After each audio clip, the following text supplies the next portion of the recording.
there. Got it. Out of sight. How was your trip out west? You know, it was good. Mom was 99. We had a big birthday party, but she was in the hospital, so it's been a tough year for her. So, poor thing. 99. All right, meeting called to order. I assume you're here to make a comment? I am. Okay, go to it. We're not doing questions. Oh, that's true, we have a regular meeting. Sorry. Thank you. Want to lead us in a pledge, please? I pledge Allegiance to the flag of the United States of America and to the republic for which it stands, one nation, under God, indivisible, with liberty and justice for all. You're the minute taker? She's relying on the tape, so. Is that all right with you? She relies, is that all right that she relies on your tape? There will be a fee. All right, go ahead, Dave. Bill, I want to talk about I sent a letter to the board, an email to the board, earlier this week, talked about the issue regarding the zoning or the evaluation. I did receive that, but I couldn't open the attachment, so I have no idea what that's. Okay, does someone have it or want to read it? I have the regular letter, but I don't have the attachment. I can figure that one out. Okay. I think the attachment's the regular letter. So Oh, okay, that's fine. And then if you guys want to read it, then I have No, some you can read it. Go through it. comments to make. Do you want him to stand up and read it for your camera, or you don't care? That's right, fine. I have it here.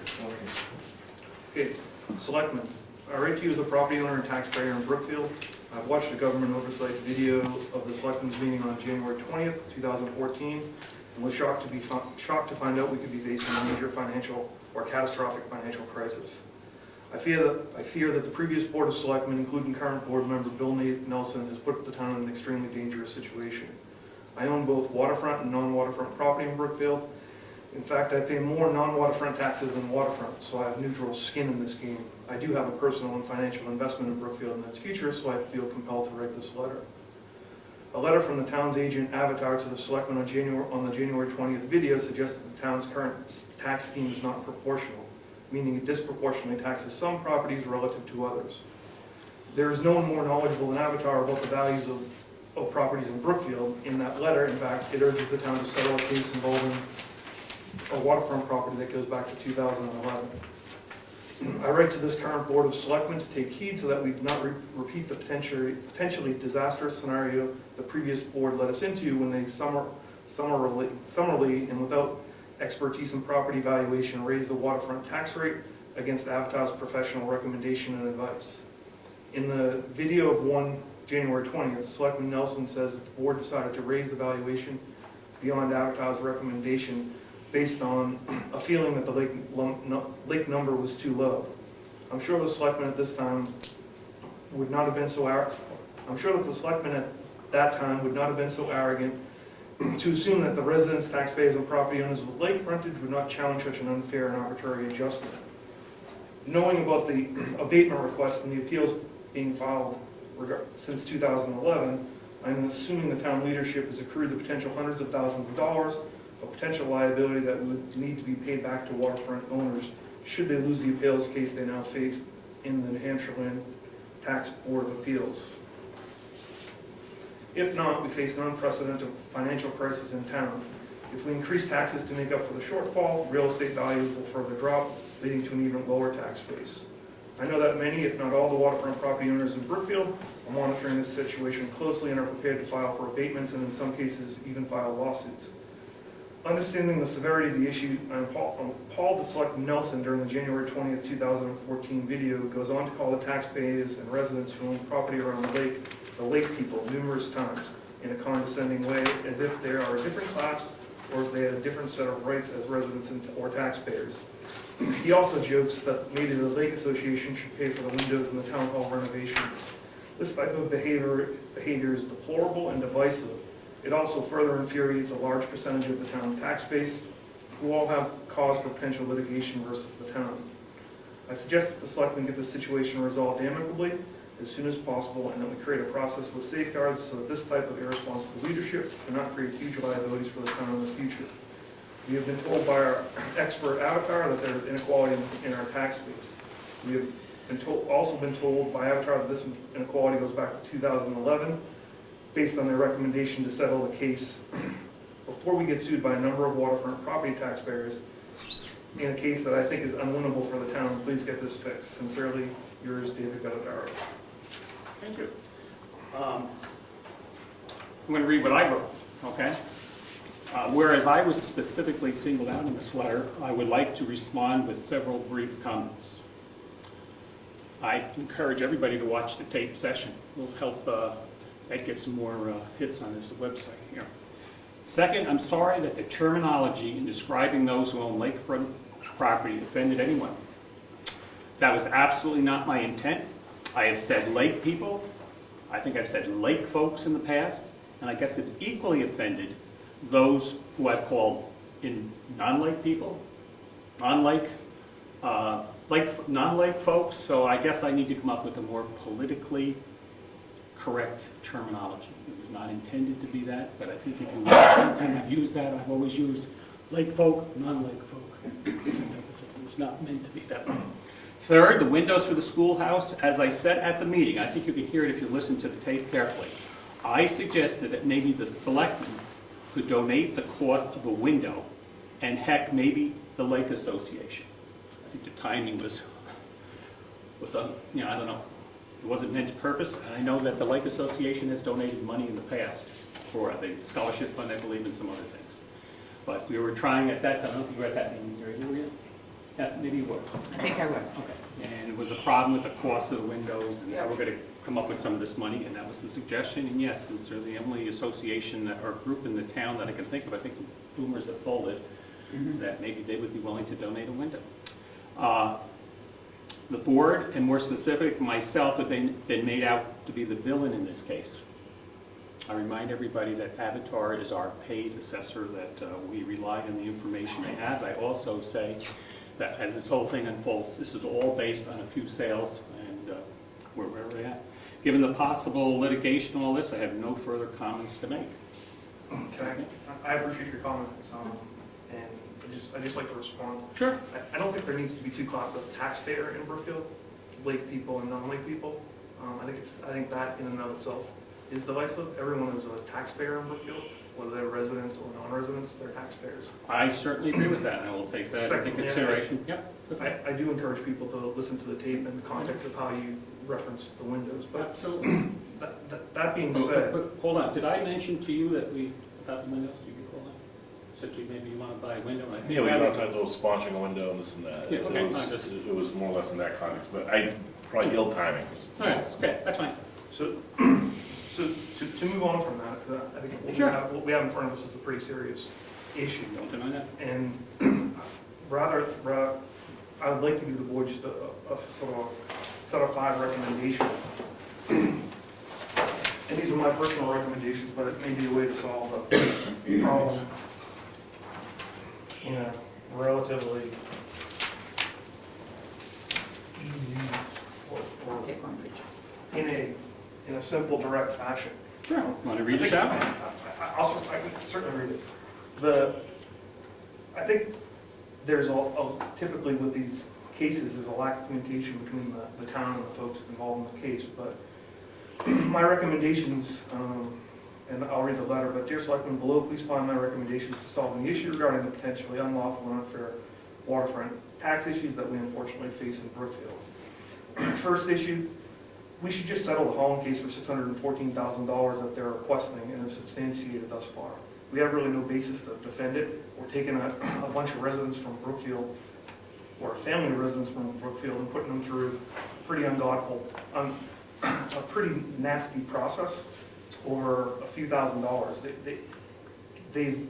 I think we've put them through all that we need to. I think one of you should get on the phone, call Holland family today, apologize for the mistake that we made, apologize for making them spend the time and money and effort to pursue a case and settle the case and be done with it. I think we should, the second point, adjust the 2014 waterfront tax rate based on Avatar's recommendations. We know that we're out of whack, let's just correct it and be done with it. The third point is that we should commit to the waterfront property owners in town that if they file a 2013 abatement based on the guidelines of the 2014 rate that we set, that the town won't challenge the abatements. I think you'd be surprised, because based on talking to some of my friends and neighbors on the lake, I don't think anyone's really trying to be very punitive here. And I think you'd be surprised at the number of people who probably don't file abatements if they think they're being treated fairly. At this point, most of the people on the lake feel like they're being treated unfairly and have been treated unfairly for the last 5 years. I think you guys should apologize to the taxpayers of Brookfield for getting them in this mess and ask patience while we sort out the financial issues that this mess caused.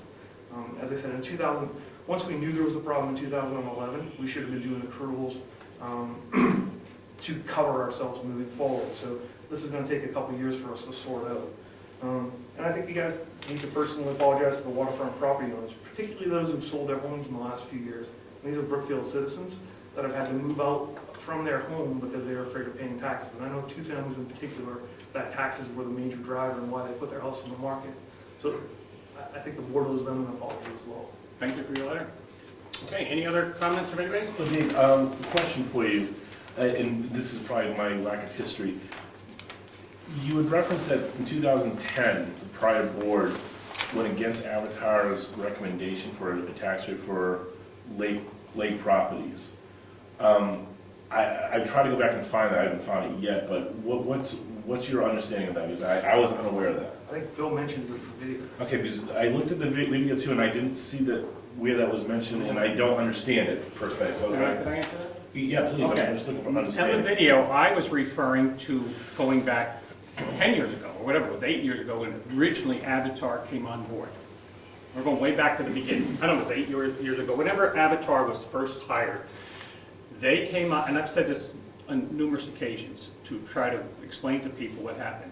When Avatar came on board, they did reevaluation of the entire town.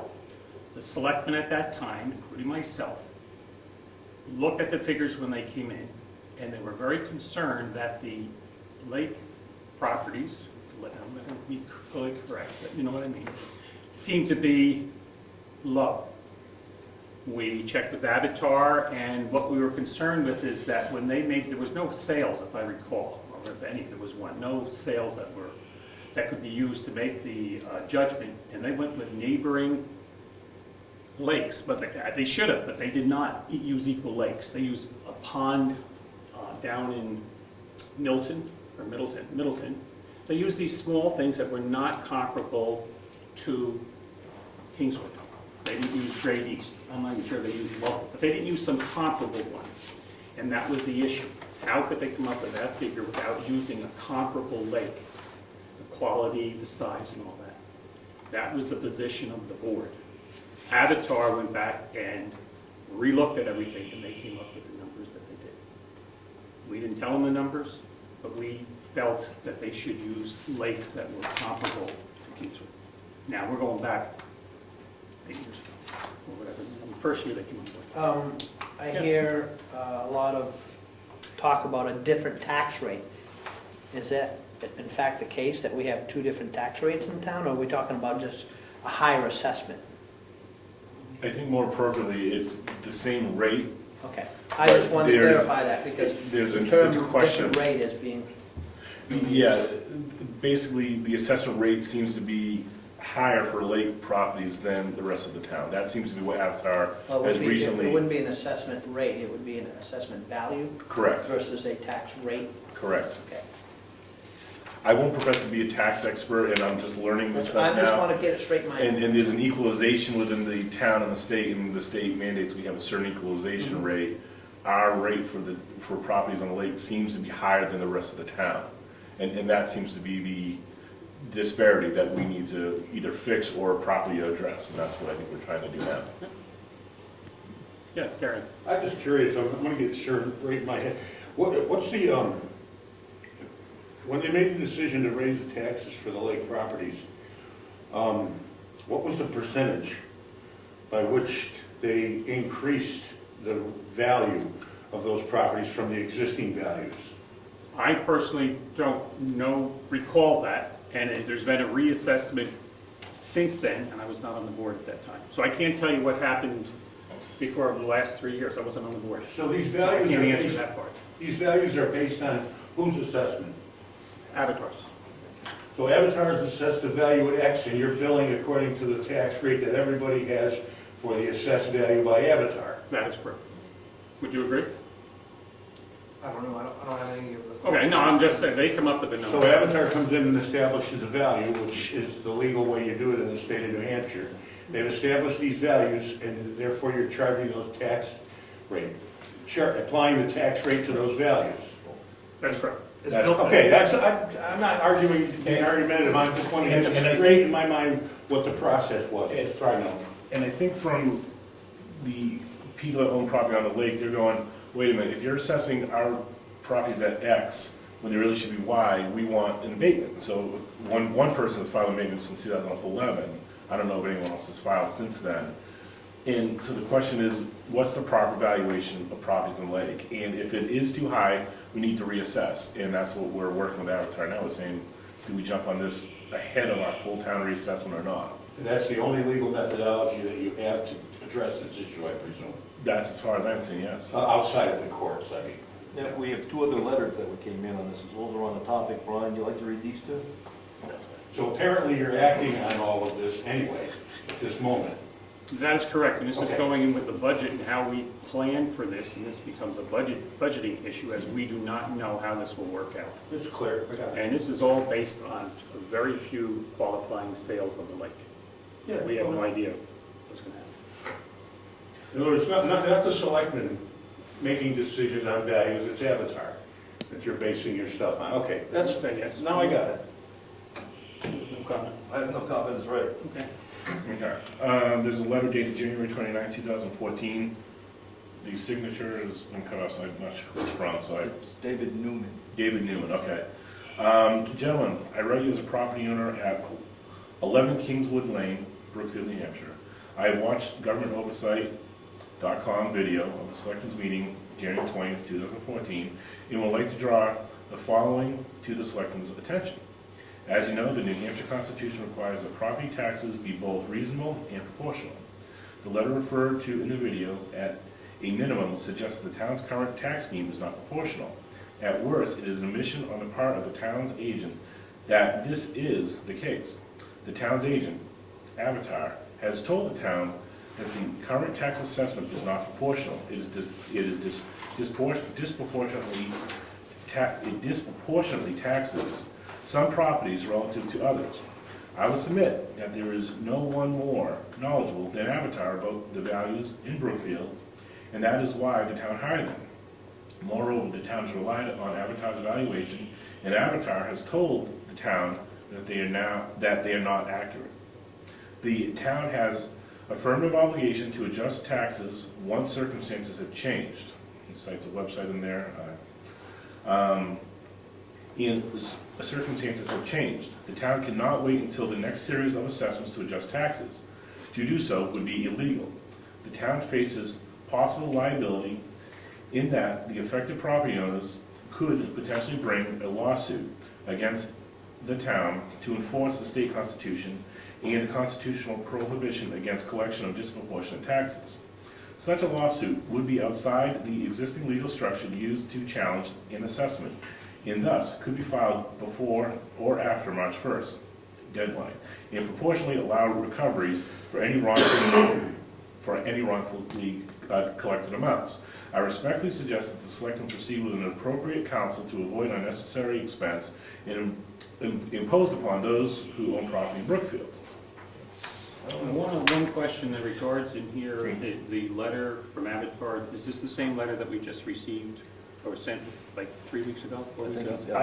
So it implies we've had this, sitting on this for years. And that's one thing I wanted to bring up, that at least, again, I hate to play the new guy standpoint, but from at least my understanding, I knew there was at least one abatement going on, and I was like, not going through the abatement process. This disproportionate tax valuation of 110 to 120, which is the number that Avatar's thrown out there, has been new to at least me, and I believe us, that it's that out of whack.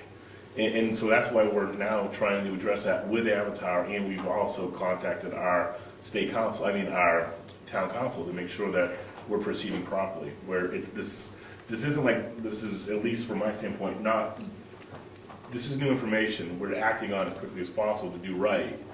And if right is assessing earlier or waiting for the new assessment and let people file abatements, we're trying to do things right and we're trying to act expeditiously. But I understand people have been sitting, that this has been a problem for lake property owners for at least a few years now. And we're addressing it now as the board and we're doing the best we can. That's at least my thoughts on it. Anyone else has comments on it? I do. We know we had a case with, an appeals case with residents for lake property. In 2011, there was probably 25 or 30 people, I'm guessing, that filed abatement requests when the new tax forms came out from the lake. So we knew this is a sensitive and hot issue. As lake sales happen between then and now, there's prudent leaders need to be looking at those lake sales and looking at what the percentages are and then saying, wow, we have a serious problem here because these lake sales are coming in 20 and 30% below what the appraised values are. And this starts in 2011 and comes right into 2013. And then you need to be looking at that and accruing for that, or at least doing damage control so we don't get into this situation. And I get what you're saying and I appreciate it. You're saying, like, it's a pretty big... Yeah, it's a big issue. I appreciate it. And there is a reserve we have set aside. We do reserve in the budget per the state guidelines, and that is there. And we're trying to address, if abatements do go through for 2013, 2014, like we suspect they might, we're trying to properly budget that for 2014 budget. So we are doing that. And as I said in my letter, I think reaching out to the lake people, quickly apologizing and this is done before they spend a lot of money on going through abatement processes and hiring attorneys would go a long way to getting this resolved quickly. Let me just read the one last letter here from Stephen Hyde of Coakley and Hyde regarding notice of claims for intentional disproportionate assessing.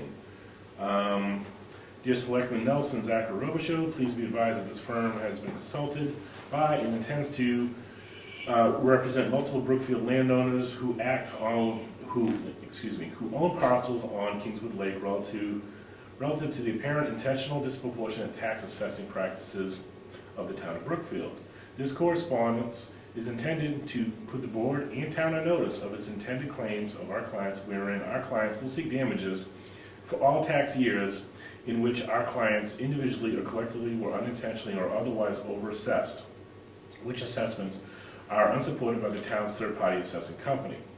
Please accept this letter as a request pursuant to RSA 91A for a complete copy of all correspondence between the town of Brookfield, its employees, agents, and board members, as well as Selectmen, Avatar, Associates of New England, and all notes, records, reports, and other documents evidencing the process and calculation of tax assessment beginning 2010, and for each year thereafter, as well as all other documents generated by the town, reacting and addressing to matters set forth in the letter of Avatar Associates of New England, read at the January 24th, 2014 Board of Selectmen's meeting, indicating that the current and historical assessments are unsupported and unsupportable by Avatar's efforts and valuations.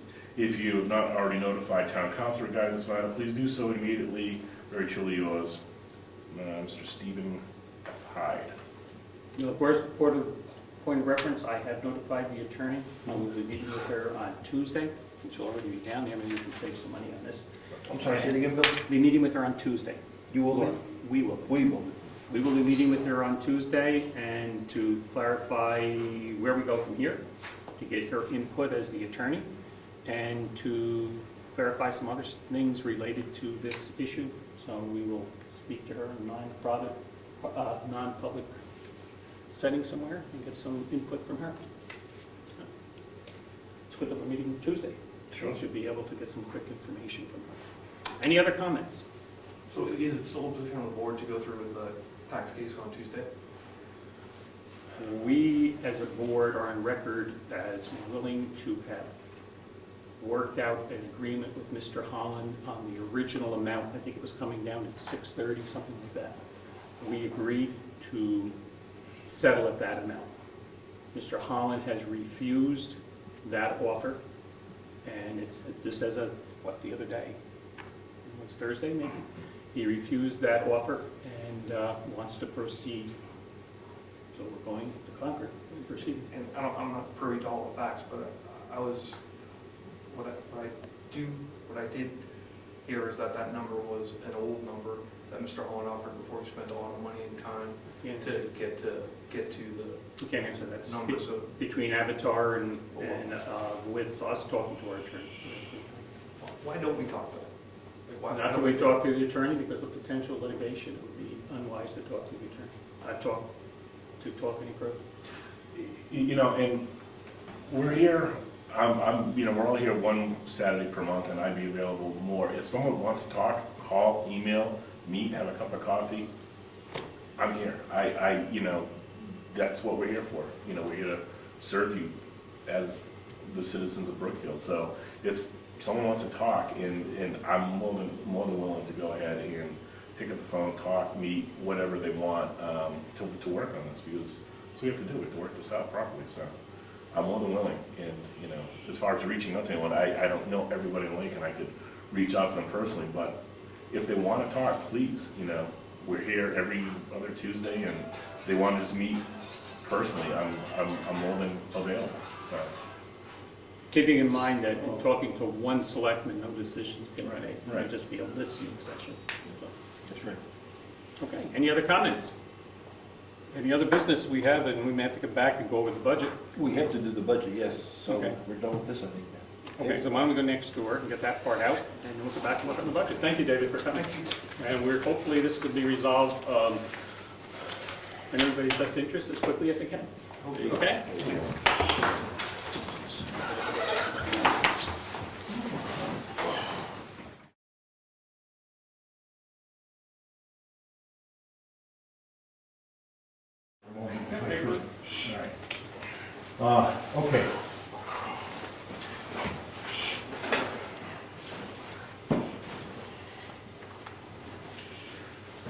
Okay, the quote I got from Superior, and that's here.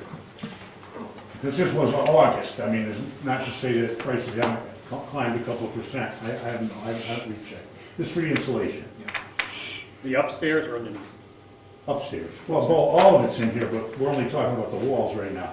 The value on the quote was $24.48 for the foam. Now, the square footage on that was, it's really, without the end wall, was roughly 612 square feet. So it's about 80 cents a foot to put that 8-inch insulation fiberglass in there. So it's 612 square feet times 80 cents, 83 cents. I'm just pulling off the top. It was close to that. You're looking somewhere in the vicinity of $500 to $600 to put conventional insulation 8 inches thick in that wall, which is, it gets you down to somewhere around $1,800 savings from the $24.48 for the foam. Actually, $24, it won't be. It'll be $2,100. It depends on whether you foam that end wall or not. Well, I guess the point for illustration is that even if it were $1,400, I figured it out the other day exactly.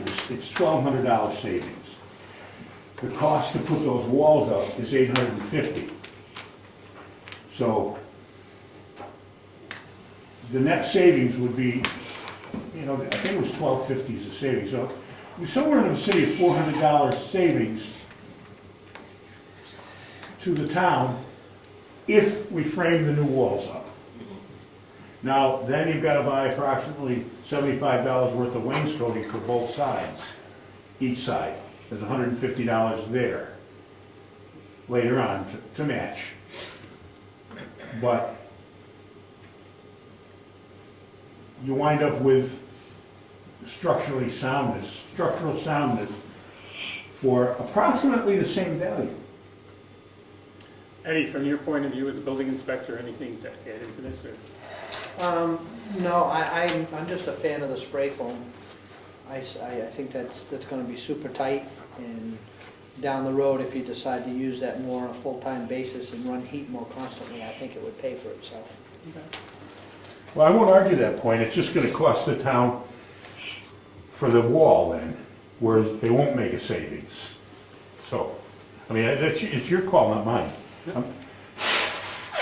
All right, what are we gonna, All right, so- we're on a time frame, obviously, Chris. I'm out of here. We've done everything I have, but I have all this paperwork. Remember, you all have this. Yeah. These are the quotes for the insulation in the event that anybody wants it. All right, so we have to make a motion that we want to pull the wainscoting, build the new walls with the 2-inch, and then insulate it either with foam or fiberglass, and then also give Gary the allowance for the extra couple of old beams. Right, am I getting? Yep, so it's the walls are $850 to both walls up, labor and materials. The beams, I can't give you that price now, but $600 I know I can buy it for. I think get them for $400. I was gonna take that home. Good for you. So, my question would be, you're putting up new walls, Yep, but I think an additional cost could be wainscoting on that bottom half again. correct. Okay, Yep. When will we do the wainscoting? We're not doing the. That's way down the road. yeah, After it's I understand, finished. Yep. but I just want to make sure we're still wainscoting versus, Yeah, it will look exactly like that looks in there now, except newer. But then again, if you were to paint the other wainscoting, it would kind of, Fine match up pretty you know, it's that same material. okay, I just want to make sure there's wainscoting on the bottom. well. Yeah, I think we gotta put that back up. Well, that would be Right. their decision. That's not part of this phase of the job, so, I understand. yeah. I think if we're gonna put 2x4s into the sidewalls, Yeah. we might as well do the back wall at the same time, take that wainscoting down too, because That's all cabinets though, that's, Well, I would leave the cabinets, and you can do that just above the cabinets. okay. There's no reason to do it 'Cause inside. that's not a structural issue no, on the back wall, is that no, right? but Just we're gonna. Because you're putting the sidewalls down, the things on the sidewalls so that they can rest on the foundation and, Yep. yeah, but you're not doing it on the back, you don't need to do that on the back, You is don't that need to. right? But what we've learned from Mr. Toll's visit, he did most of that work in the 60s, so I don't even know when those cabinets went in. We could ask. If you think they're old, they may or they may not be. You can leave them, and just, Just remember that Thicken putting the them in the walls above. 60s is still Old. 50 years ago. 50 years already, ago. You know, I mean, you can go above the cabinets and make the wall wider. You're gonna open up the wall, you're able to pour some insulation down inside if there already isn't some in there. And you can also insulate the back wall of the cabinet with a rigid foam insulation underneath. yeah. It's my take, it's been gutted, we're trying to make it structurally sound, and now we're saving a cabinet. Can the cabinet come out and go back in? Who knows? I hate to say, You stand back and look in 6 months, and everything's gonna be new wainscoting except the back wall, and we're gonna have, the only thing left in there is that one cabinet. That's gonna be a remainder of, That's the part that's going to be left in what was the building that we were initially trying to preserve. yes, that's exactly And right. that's, you know, and you've ended up preserving half the back wall, and that's it. But you won't see it. I mean, right, you're gonna see, from the wainscoting up, it's gonna be new, which matches the rest. So when we're all done, we're gonna have wainscoting up in the back that's from the 50s, 50 years old, 60 years old, in a cabinet. mind you, the wainscoting's not gonna look any different than the wainscoting that's in there now. Well, that's my point, so why don't we take it down and put some beams in there and make it, Well, you can do that. The cabinet, though, if the cabinet were to stay, because you still have to rip that out and rebuild a new one, and there's money there. If you want to keep the cabinet, you can go inside the cabinet and put a rigid board underneath. I'm just giving you the options. I'm not making Piece the of foam on decision. the back of the cabinet. Pardon me? Put a piece of that styrofoam stuff against the You back could wall of the easily do cabinet. that, put a skin back there with a piece of sheetrock or something underneath the cabinet. You could do that, and then just thicken the wall above the cabinet to match the other side of the chimney. Those are the options. You Okay. decide. Is the savings in the foam insulation, if you redid that back wall, sufficient to pull those cabinets up or back in? Because you're gonna No, I don't think, no, to rebuild it, now you're talking finished carpentry, building cabinets, I mean, I don't know, I haven't priced that out, I mean, that's not this phase of the job. If this were gonna be a one-package deal on this house, then everything would have been estimated and priced and quoted, and now it isn't. It is, it's guesstimated, and we're not that far away from original. Okay, we've got to move on. So No, thank you. I'm. Okay. Thank you. Okay, for this issue? Yeah, let's Okay. get that out of the way. I'm sorry, what was that? I missed it. The issue, we're going to take care of this issue first, get this out of the way. So the input from the Heritage Commission on the back wall is? Well, obviously, there are some valuable items in the cabinets, so, I guess I'd like to, It's not easy, is it? I'd like to see the cabinet stay. Is it, you know, if it needed to be taken out and rebuilt, we certainly would need notice if they were being taken out, because we've got to get the stuff out of there that's in there, because there are some items in there that, And we're gonna have to take the doors off anyway, because they need to be plain. that they need to be planed off so we can open them. But we can empty it out if we need to, but, Do we want to go I through mean, that expense of we're replacing turning, cabinets? this whole project is turning into a rebuilding rather than a preservation project. Absolutely. Absolutely. We're realizing Which that was, more you know, what we now. were trying to avoid initially. Yes. It comes down to the building probably wasn't worth saving after all. That's the reality of it. We're too late, we're too deep into it, but It depends on how you look at it. To put a new building there would have cost you $40,000 more, because I put that cost analysis out last year. To rip that down, you're buying a new foundation, and you're buying new walls and new siding. You're still talking, with your demo, an extra 40 to 50 grand more to rip that down and build a brand new building. That's a lot of money. It's not 5 or 10 grand it would have cost you the saving, you know, it would have been a lot of money to do that. Curiosity asks, at this point, where you've done the floor over, and you've done you've secured the foundation, could you demo that building from the floor up at this point and do everything new using the foundation and flooring that you have? You can do it. Would it save enough money to make that a viable possibility at this point?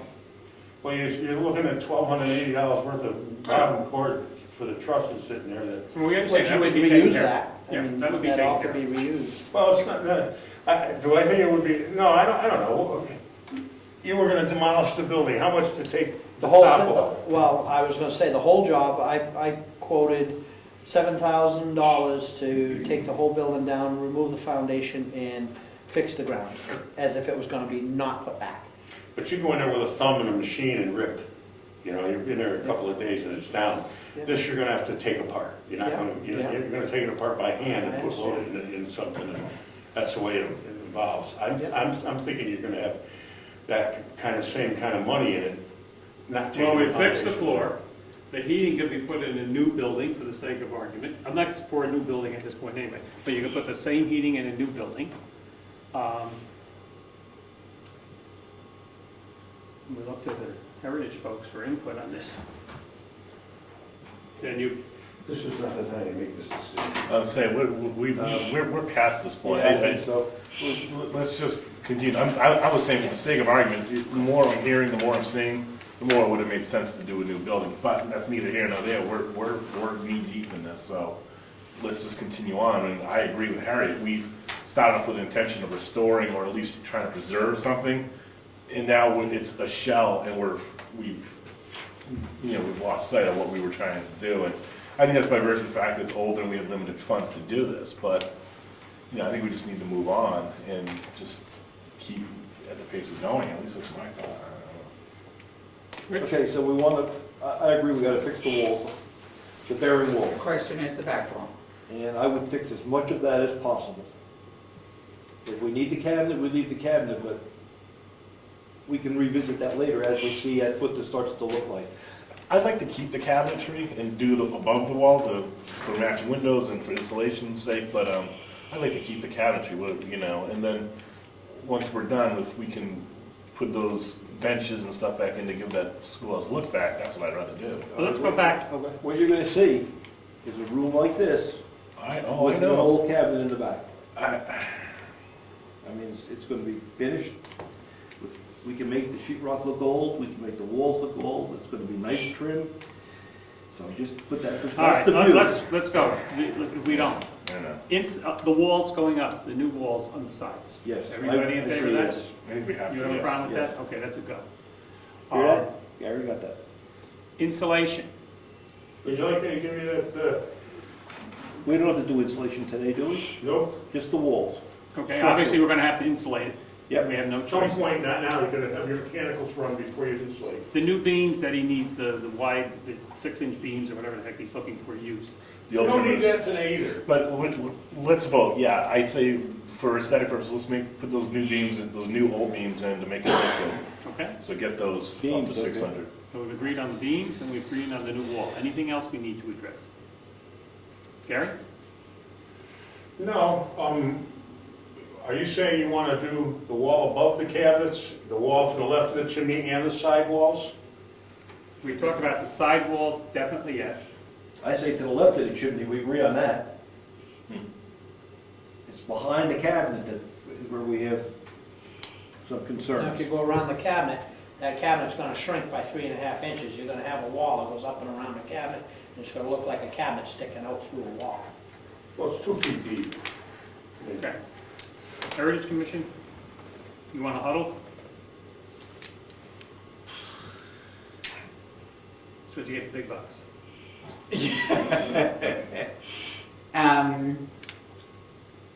I don't know, what do you think? I still think we keep the I cabinet. want the cabinet. Yeah. You know, it's about all you're leaving us. Okay. Leave the cabinets, put the other wall above the cabinet. I appreciate Rich's point, but by the same stretch, I like trying to keep something original in there. And that cabinet is the one last thumbprint of that schoolhouse, so. Okay? Okay? And then one more question, as those are moving along. Sure. We're all settled on the windows. 6/6, white on the outside. Cost, from a cost perspective, white on the inside is significantly less cost. Well, of course it is. So, That's what it is now, so. It's a matter of where the money gets put. So if you give up that, you have some money for some other things. There's a little carrot. From the window in, it's all wood anyway, but it's gonna be painted to match the paint you trim in the rest of the place anyway. You're not gonna- So you would do wood on the inside and, Well, not the actual window sash. The actual thing that holds the glass that goes up and down. I wouldn't, if you buy wood windows that are clad on the outside, they're much pricier than the vinyl. And it's okay if you're gonna stain it, because you get that stain value of the wood inside. But if you're gonna paint it, the look isn't a whole lot greater. I mean, you know, he still has the grills in it. Then you have the snap-ins or the grills between the glass. When it comes to cleaning, it's the GBGs are better. You know, they're all tilt and wash today. You can't, you know. here's where I was going. Maybe we don't have to make this decision today, No. but you gotta frame it for some size window. I'm gonna frame it exactly where the other windows are. So the windows will Because fit you got the in. outside finish. You don't want to be outside doing surgery all over the face of the outside building. You're gonna use the same exterior, and you're gonna put a window in there that works with that opening. So we're gonna just, not gonna change that any. Okay. Except one window, and that's that silly one that's 2 inches higher than all those. There's 3 windows of one height and then a window 2 inches higher on the right. That can be easily fixed outside, trimmed, and then all 4 windows, or I can leave them all the same size. I don't care. I'm just telling you. There's 2 items we can preserve. Hey, we did say the old toilet. No, they're not, we had the outhouse back there. All right, let's just. Okay, so we have to decide the windows at a future time. You Yeah. can move ahead. thank you. Okay, you're all set? We have a formal motion for all that. All those in favor say aye? Aye. Okay, so let me get it straight in my head, because I'm making materials up of that. You're gonna do both side walls, the back wall, and then above the cabinets. Yes. We're not ripping out the cabinets, so we, okay. Okay. Okay? And the beams, you're still looking for the beams. We said- Well, I'm gonna find the best value I can get for the town. In other words, I got a lot of people looking right now, about 7 people, But we trying said to we're find gonna me the do right it. beam. That was part of it. Assuming Yes. the price is within that range. Oh, it will be. I told you 500 or 600. That's the most expensive ones they found, sir, for those 2 beams. will be somewhere between 500 and 600. I think we can get them for 3, and whatever we can get them for, we'll get them for. Great, good, thank you. On the Okay. safe, do we need to address that tonight? No, God, no. Okay. I mean, perhaps not. Well, we need to get it out of there at some point, so you really have limited Out time to or- make that decision. Right, out or moved. And Get the rid of cabinet- it, move it to the other side of the, Right. right across the hall there, right in this. Mhm. Do we have 2 weeks? Probably not. I need to, Not if we want the heat. No, the heat's gonna get in. I think the safe should go, it's got no historical value, it's great, pretty safe. Talking about the safe, getting rid of it and moving it. Yeah, I was talking to even Craig, and Craig didn't see any value behind it, you know. You have a couple days. all right, You've been huddling your forces. right. Okay? I'm gonna try to have Mike ready to go in there. I don't know what his schedule's like, but I'll have him able to go in there at the end of this coming week, at the latest. He'll be able to go in there and start working whenever suits him. And he's gonna most likely be able to work above Virginia's old office for plumbing. There's another cabinet I in think there. so. I mean, he's gotta get a vent out, I'll tell you, he's gotta get a vent out for makeup air and exhaust.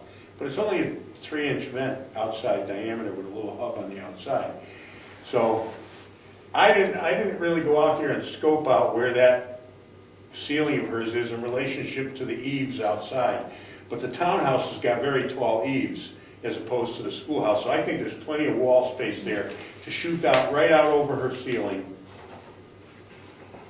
and put it on so that it's not visible and be a little thing that big outside with the gases come out. Okay. By next Tuesday. No pressure. Yeah, we're moving. No pressure. Yeah, and then all the reports I have to do for the annual report. No problem, no pressure. I'm just thinking about having up that office is giving me hives, so. Yes. Okay, thank you very much. Now we're on to your other part of your job. Yes, thank you. Budgets. Anything else? We're on to the budget. Thank you for coming. Thanks, Ed, for your Good input. day. Thank you, Dave. gotta go away. Gary? I think I'll leave now. Have fun. Thank you, see you. Keep in touch, have a lovely day tomorrow. Thank you. Hi, Sharon. Well, she's getting Gentlemen? That's right. Goodbye. While Melody's doing I'll that, go I get know. my copy. Richard. we got some email from the lawyer concerning the Bennett letter, I saw that. and she was asking for us what we want to do. I would suggest let her take the next step with it without us. Oh, absolutely. Keep it Okay. set. Well, yeah, we will tell her Now, Tuesday. one additional thing has come up. Remember, we have to settle for something that's Yeah, most beneficial for the town, because if we sell those 2 pieces of property, if we could get a reasonable price, we could use that towards yes. some of the unanticipated expenses. On the other hand, we do need a cemetery. So, let's see what you can come up with. Yes, by herself. Yep, absolutely. We're on it. And the other thing I was going to just ask is, all this stuff is going to the attorney, should Avatar be sent a copy of that also? I think we should ask the attorney. Well, Well, she may need to know, There you he may go. know before. I don't know, but someone should think about that one, right? Yep. Okay. I can bring my copies somewhere else, but that's okay. I can make a copy. What she would make. I can make a copy. I'm working off December 31st, I guess, right? Yep. Yeah, that's what I got. My other car is getting a new catalytic. Can I use? Oh. Second class, 500, 600. Want a copy? 750, that'd be great. Good for you. No, I talked to, after our discussion that we had, conference phone number with Gene Sams, Yeah. I followed up on Friday, and she pointed out that that in reserve last year, we took our reserve up to 10%, and that we'd be able to reduce that if we needed extra funds at the end of the year. We could take our reserve down. RSA says 5% is the minimum. That's the minimum, we've been carrying double the. We went to minimum. 10, Yep. so we could come down to 8. But see, that really doesn't gain us anything, because we've always used that amount to buy down the taxes, so then we won't be able to buy down the taxes. So it ends up being a wash when you're all through it. I'm not sure I understand that, because if we stayed static, 10% in November, this coming November, we would have no impact on the tax rate.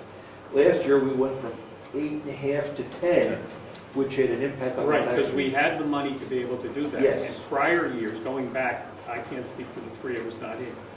If we had 10%, we brought it down to 8% to keep the tax rate lower. All this is depending on what happens with this high school, with the school budget. That's pretty much the driver. All of a sudden, we have a high, if we have a low school budget that year, we can put more in reserve. If all of a sudden it jumps up a significant amount, we've used the money to buy down the tax rate to try to help the citizens keep it as even as possible. Yes, So we don't know what's going to happen. but we know we have in that reserve That's correct, more money. that we could, Because for that purpose, we upped it for safety reasons. And We didn't know maybe- what was coming. and maybe this is the year we take it down to buy down the tax rate based upon what the budget. Right. And she suggested, as we get to the budget, Mary Lou, that we use line item 4199 in our budget to put the money that we might have to disperse. That is the number she said. 41.99. So my only other 41.99.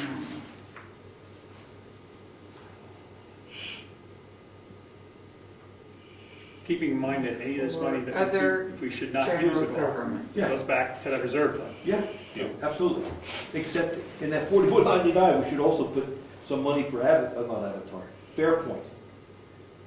That's in the same bucket, if we get requests for. Oh, you know what, 41.99 is where I did put it because we it's discussed the that the other day. contingency thing. Yeah, that's what we're Well, talking about. aren't I too smart? You're One of the ahead of things the curve. one of the things we So- need to quickly address is the legal lawyer fees that we need to put in that pot, because obviously we're going to have some good chance, I couldn't say positive, we may have a chance of some litigation ahead of us, and do we have enough money in that?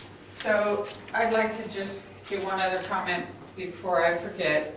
I was forwarded an email yesterday on the audit that was due from Jeannie Sands.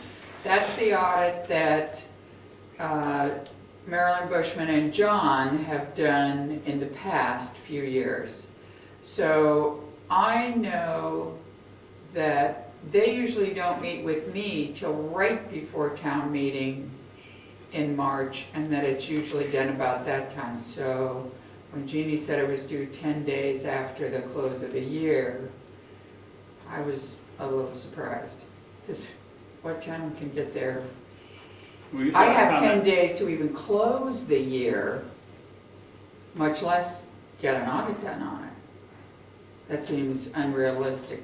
Well, we've never done that because we've always had a little comment in the town report, so they must have had it done in time for the town report to be done. Yes, they've had it done in time for the town report. They've met with me, but not, as Jeannie Sams said in her email, that it should have been to her 10 days after the close of the year. Well, I don't even close the year till 10 days after the year.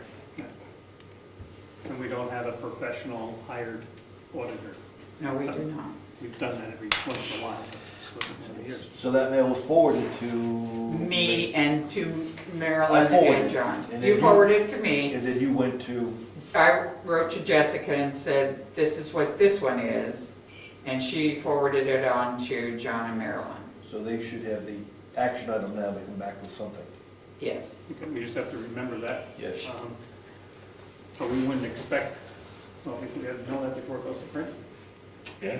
ideally, we want to have Yes. that finalized before it goes. Okay, we won't have it for town on the 11th probably, but we hopefully will have it before it goes to print a week or two later.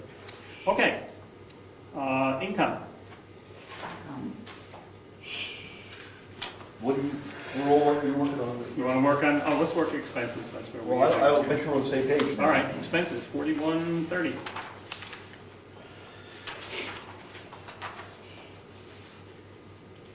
I think we resolved that one the last time. Yeah. Okay. We're all set on that.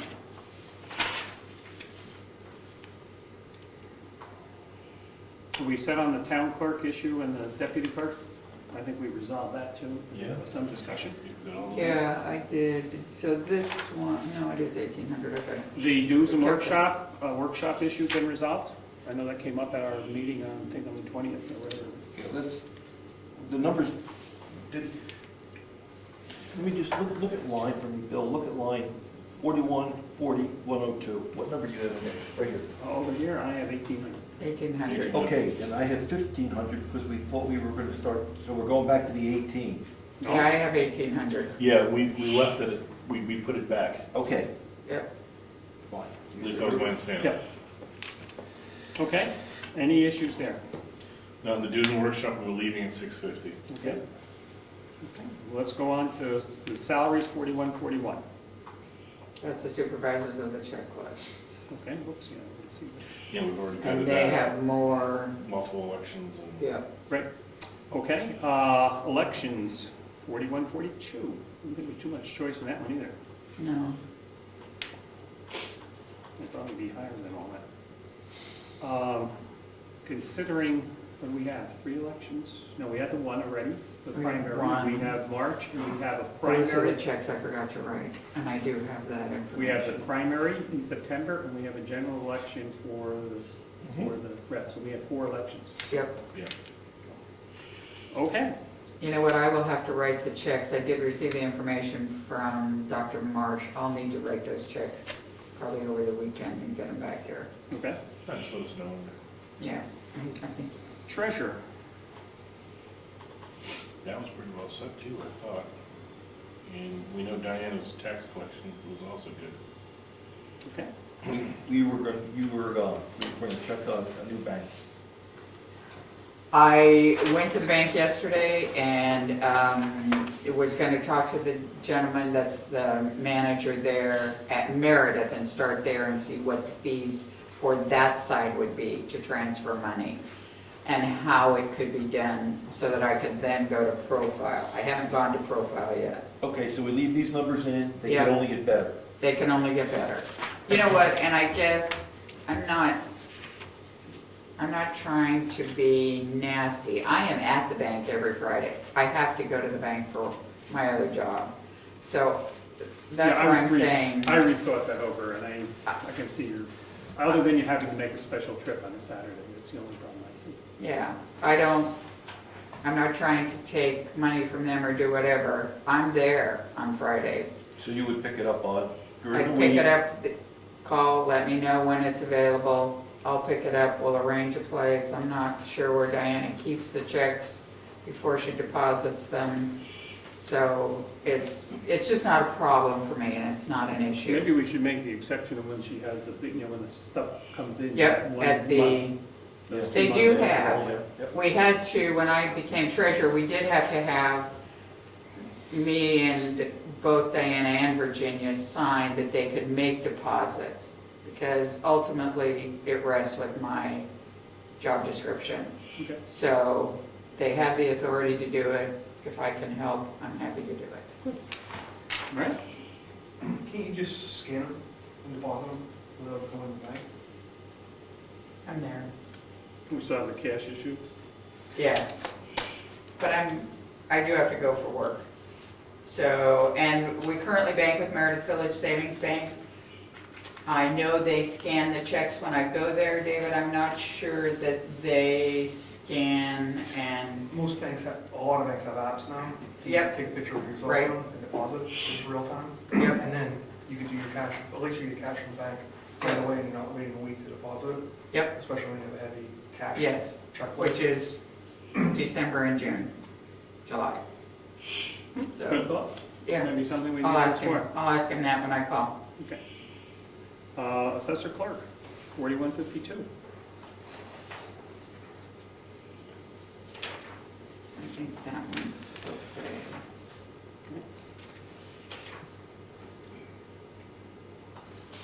4154. I know we've gone over most of this prior weeks. Yeah, I thought we were all good there too. Okay. Auditing. I don't think we have a problem on that one. Yep. 4153. This is one we may have to address.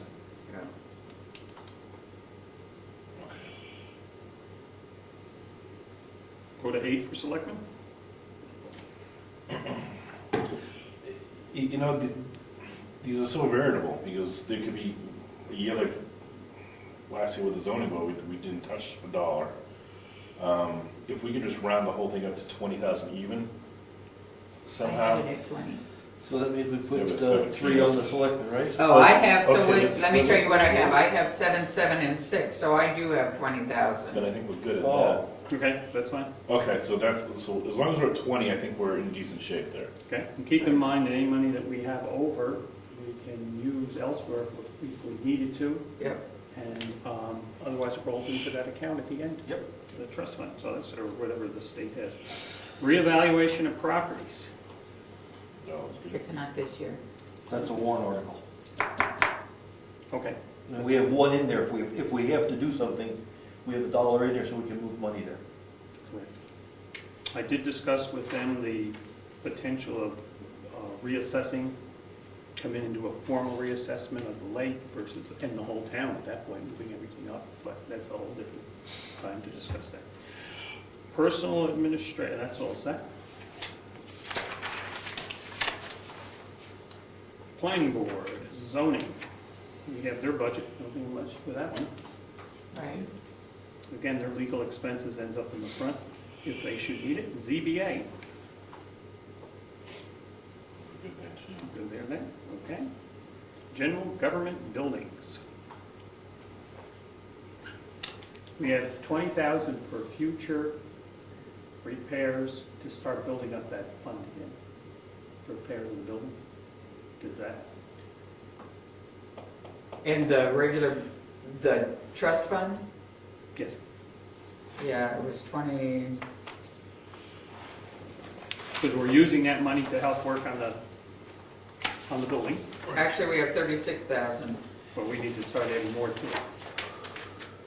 We don't want to, given all the issues going on, we don't want to go for the overkill, but we want to make sure that keeps growing, so when we get to the next phase, when it's a townhouse and all that, Yeah. we start building up. That would- Well, But that would be at the bottom of this. so Is it on, is it on? it's not, no, it's not on there now, so we need another warrant article for how much for that funding? It wasn't on there last year. Road, No, road. Nope. So we need another warrant article for how much money? We don't know. Recommended amount? Mary Lou, let's get your input, please. And we don't want to scare people, but we also want to look like we, just like we've done for the computers, but then, thank heavens, we put that money away. yeah. Did you write one for the computer? Yep. Okay, good. Yep. I would say a Okay, we minimum. replaced our computers because it was costing us big dollars to have them repaired and upgraded and every other darn thing, so we had money set aside for that issue. So we purchased all new computers, and we rebuild fund up, so another 5 years, or whatever, we have to replace them again. They have computers here, we have 4, but remember they're only used part-time by any one person. So, but they were 8 to 10 years old. Oh, I don't, oh, geez. Yeah, Yeah. they're past their. They were past their useful life.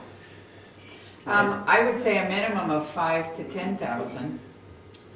Because last year we budgeted 15 for that, right? Yes, but this, the one you're Yeah. looking at, the general government repairs to building and grounds, this is only the work that would be done in 2014 to those buildings. If you're gonna add to the trust fund, it's gonna be at the bottom of all these Okay. pages. Okay, that's what I was Trust fund confused we later about. on. Okay. Yep, All right. That's why I was So- like, wait, we're not matching up here. no. Mary Lou, you've got the book, we have a trust fund set up already? Yes, we have Yes. 36,000 in it. So we're just going to add money to that We're trust just fund? gonna- and I'll get- yes. and I'll It's get- an expendable trust fund. okay, I'll get the data. Okay, but what are we putting in the things to be spent in 2014? And that would include anything that happens, we have to be prepared for an emergency contingency. Roof blows off. Yes, and remember, you've got 19,000 sitting in a separate account for the insurance claim. The recent checks we just made out to Gary, is that where we took the money from? Yes, The insurance? no, I didn't yet. I haven't transferred any money in. Okay. I'm going against this 20,000 at this point. Okay, would it make sense to chew up the insurance money first? I can, Just throwing that out there, I'm just, Yeah. I thought we should wipe that one. I can. Okay. All right, so as of now, that trust fund's got 36,480 in there, right? Or am I reading? It's got 36,515. Oh, 515, okay, the next Yeah. line over. Yep, And We haven't touched that this year yet. No, we typically don't. Touch it. Yes, Ernie used to touch it at the end of the year. If we did stuff over to the buildings, Mhm. he would touch it for that, but we haven't touched it in a couple of years, I would But say. how much are we into so far in the project? You know what? Oh, I probably can tell you. Yeah, Jessica was doing a spreadsheet yesterday on it. I was helping Okay. her work on that, and I think we're well over 19,000. Not well over, we're over 19,000. Well, I think Oh, we've, bad words. we've committed 18, or we've written a check for 18. Right. Yeah. We've committed 10 for a boil for heating, mhm, and we just signed some more checks for another 10. for 11. So we're up close to 40 already, I bet. Yep. And the bottom line on that spreadsheet was somewhere around 66 on Gary's. Proposal? Yeah. So, My QuickBooks closed, I'll have help.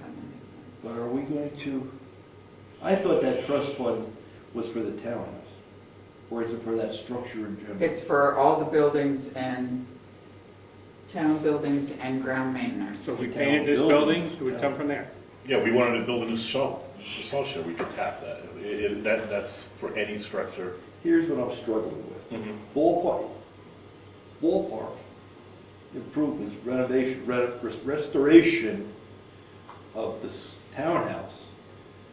Planning numbers is $250,000. Yeah.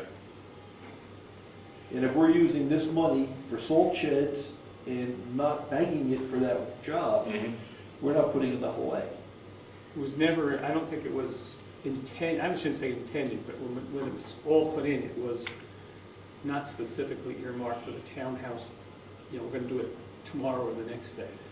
Then maybe we should put a warrant article in to establish a trust fund just for the townhouse. If it's $250,000, and people seem to be enthused about restoring our historical properties, then it might be easier to get support for that than, say, general maintenance. Yeah, that makes sense. And I don't know how much, I mean, I don't know how much we can raise with grants, but we're still looking at hundreds of thousands of dollars for that building. Yes. And that's not gonna be done. We're not getting there. Right, well, obviously, it's gonna be years, well, we do that right off the bat. And This is and the taken care of. schoolhouse has definitely moved us away from the townhouse. Absolutely. And that was something we discussed when we were kicking that schoolhouse around, was where do we go first? We're focusing there as opposed to the, yes. As a starting point. So, to Rich's point, do we set up a trust fund, townhouse renovation, and do we then not put full amount of money into building building a ground maintenance? We wouldn't do 10, do we split it 50-50, put 5 there and 5 there? To begin to build up the townhouse trust. Do we have a capital plan, like a capital outlay plan? or like a Capital 5 year? improvement, we've started a while. Well, we have a capital improvement plan that the planning board has been doing for us for all assets and structure and so on and so forth. We consistently budget money for maintaining what we have, and our biggest renovation has been the schoolhouse thus far. This is so new, and the salt shed is more or less a maintenance issue, and we've done some capital improvement to our place in the back here as well. New roof and lights and whatnot. So, we don't know specifically what we're looking at year to year for the next 5 years or 10 years. No, it's been an ongoing project to try to get it done. But no one, the planning board took on the project, and Gary really did good work on, I understand, on the road piece of it. So the roads are basically done, we know what the roads will be. We don't know the rest of the buildings and stuff. Well, I think we put together a But we package need for to. everything but the historical stuff. Yeah. That was submitted. And if we just ballpark the number for the front, we come up with a big number. 250,000. And that, like, in a cemetery, like we're talking about a new cemetery, that's not included in that number, and that would theoretically be in a program as well. Yeah, we have a cemetery trust. With very little in it. We have the potential, we have 2 pieces of property which we've taken over, and we're trying to see if we can put the cemetery on one of those pieces of property. There's some issues and covenants and that type of stuff that we have to work around. Do we know what the cost, a guesstimate or approximate cost would be to actually put a cemetery in, fencing, signage? Yes. If we don't have to stump it, you get a field, you have to have it surveyed and all that other stuff, and you're less than $20,000. If you buy, and that's assuming you own the land. Yep. If you have to buy the land, you get the land cost, and then if you have to stump it, it gets very expensive. So, we know we have $20,000 for that. No, we don't know we have- Or we know it approximately. Oh, cost, yes, yeah.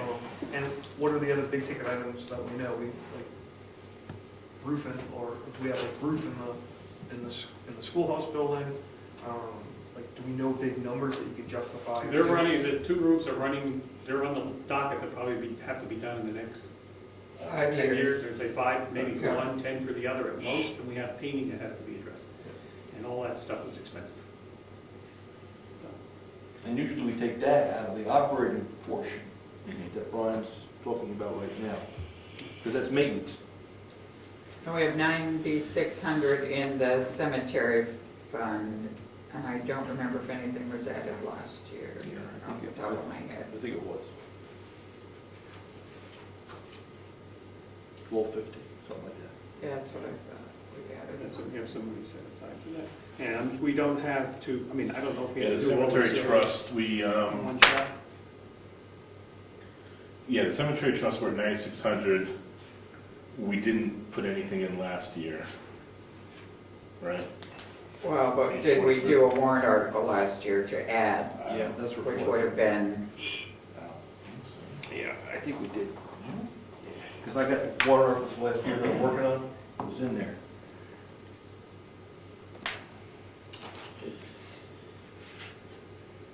Yeah, 1250, 1250. I think so. yep, 1250. Has the town ever taken out debt to do a project? So if you were gonna redo, you spent $250,000 on a This project. building, this is the only one that we took on the debt, we did pay it off early. We borrowed the debt money rather than go through the bond bank, which was going to be very expensive, all the stuff that you had to do. We were able to secure a loan from one of the banks in Wolfboro, I believe it was $100,000. And we ended up paying it off early. Would it, if we know what improvements need to be over the next 5 or 7 years, would it be worthwhile to take a bond or a loan for whatever that dollar amount is, so you know you have a fixed number per year, we could get it all done on a plan and schedule time, so we can forecast what our capital expenditures be, because it seems cumbersome and difficult to go back to the taxpayers every town meeting and try to ask for a different chunk for a different piece. Then we could have some predictability. Well, that's why we set up these trusts, my understanding was how do you get money in? It's like we have a road trust where every year we put in a set amount and then we withdraw a set amount, so that trust is always there to eat that money up to pay for those particular projects. Then you have like a Parks and Recs trust, you have scholarships and cemeteries, and you have all these trusts that you're building up a cushion for projected projects. You know, typically you would budget for known items. Yep. And then unknown items. And to me, it's like some hocus pocus with the trusts, Mhm. because you never know what's gonna happen the next year. And so we're moving, we're addressing immediate problems and Mhm. with those trust numbers. Whereas if you know you have a set of fixed capital expenses over a set period of time, you sort of lock those down in budget form, and then your other funds become variable funds to handle, incidental expenses that come up over the course of the year or the following year. We have gotten in the past a letter from the bond bank wondering if we were going to use them. And at that time, I did go to Meredith Village Savings Bank and talk to the manager there and say, so here's what they're offering, can you offer us better? And he certainly assured me at the time, and this was within the last year, that, there'd be no problem for the town to get some type of a loan, and certainly the fees and the rates would not be what the bond bank were. So I think the availability is there. it would be going the next step and seeing if we, how we would do different things. And it would also seem that that would make it much more efficient on these construction projects, because it seems like we're managing these as events happen. You can almost lock down the budget, do a construction plan, fund the thing all at once. So like, we're not doing the roof piecemeal, we're not doing the different segments in pieces.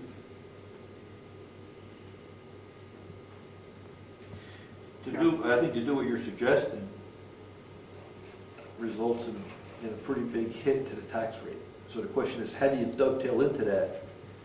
I mean, it's a good plan, it's a good idea, but how do you implement it without crushing us in 1 year? That's I think the beauty of the bond is it's spread out, but you have certain capital expenses that we have to replace the roofs, right? There are certain things that you actually have to do. We have to spend money on the cemetery. There's certain things that absolutely are going to happen no matter what, and those are the things that you sort of lock down. And then your variableness in the budget is what you ask for during the meetings. I think we're trying to do that, but just a little different, because what we're doing is we're trying to fund the trust funds in anticipation of the expenditure. If we took the bond out, we'd have the cash today, and I don't think we're ready to spend it. And you don't have to take all the cash out, I don't think, of a bond. You take it as you need it, and pay for it as you need it. But the trust funds, like, when you have that, you're taking the cash out as events occur. And that's the part, like, the lack of, without the ability to plan and know exactly what you're going to spend the money in, that's where I think we tend to have waste. We did have in fact, you got some prices. We were looking at, in a sense, what you're talking about, having the different buildings painted. We were at that point of painting a building a year. We were looking at addressing it that way, which is basically what you've said. And issues have occurred that we got off track. Right? Yeah, well, the roof was leaking, we spent it other places. Yeah. So the trap, Because we're reactive. No. That's it. Well, I guess so. I guess I'm wrong with that. But not by fault, man, that's Yeah, just the way things the happen. process works. one of the concerns I would have is if we took a bond out, how can we make sure that we didn't, how can we make sure that we spent the money specifically for the purpose of that bond and didn't use it to fix roofs or salt sheds or, Where this, people have to vote on. yeah, this they have to vote on it. We can't, if they say we're gonna spend money on the roads, we have to spend the money on the roads. So I don't know if a bond comes out, you can specify that we're on a bond for $100,000 specifically for this. I think you certainly could, right? You just identify what the bond is for. So if you're gonna do that, then put the money into the trust fund, and if we don't have enough when we wanna take the action, get the bond. Maybe the problem with the trust fund is that you're doing it in small increments, so you're never ahead of the process. So like, we can't, when you look at the schoolhouse or the townhouse, it's a $250,000 project. At $10,000 or $20,000 a year that we bring into this, You're not gonna get there. we're never gonna get it done. That's right. And so we're always gonna be doing maintenance on the schoolhouse and the building. When you look at our overall budget, revenue's clearly a big issue, right? So revenue's driven by real estate values. Like, to get ahead of this real estate game, we have to pick up the town and drive up real estate values. To do that, we have to have a place that has to look nice, that's to be nice. And I think the only way to do that is to get ahead of this process somehow. It feels like we're fighting a losing battle. Unfortunately, because of the size of our town, we don't have we're a very tight budget. And I'm not sure, especially, I think your idea is good, but I don't think this is the year to do it, because we have some expenses that we've had to put in there that were unanticipated. So if it wasn't for that, I think we could have given it more thought, as far as I'm speaking for myself. Well, I mean, we can spend the money, right? We go to the town meeting, we say, this is our proposed budget. People can say, the public can say, we want to increase the expenditure to get this job done. And we would do that.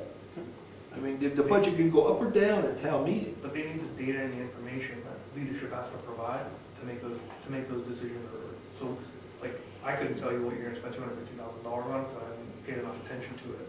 But if as executive committee or the planning board or whoever needs to do it, because we have to spend $250,000 in the next 10 years. And either we can do it in $25,000 or $50,000 increments as we, each town meeting, or we can do it up front. But we know we're going to have to spend $250,000. I think the townspeople would be able to say, get behind that. Mary Lou, would you know tomorrow if we had to do things, how much everything, or how long would it take you to use the town as an example? To use the townhouse? Use that as an example. To Yeah. to start working, or do you need a year or two to figure this out? No. Okay? We already have I know there's a couple people in town don't like it, but we already have the estimates that are a few years old now on what repairs to the townhouse would be. Okay. We know the windows need fixing.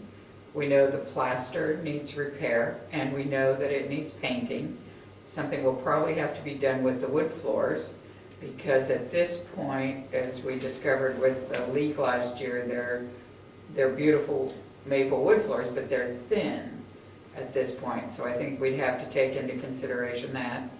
We probably would want to do some type of renovation to the kitchen, not that we would knock it out or do anything, but just possibly replace the dishwasher, try and see about revamping it somewhat.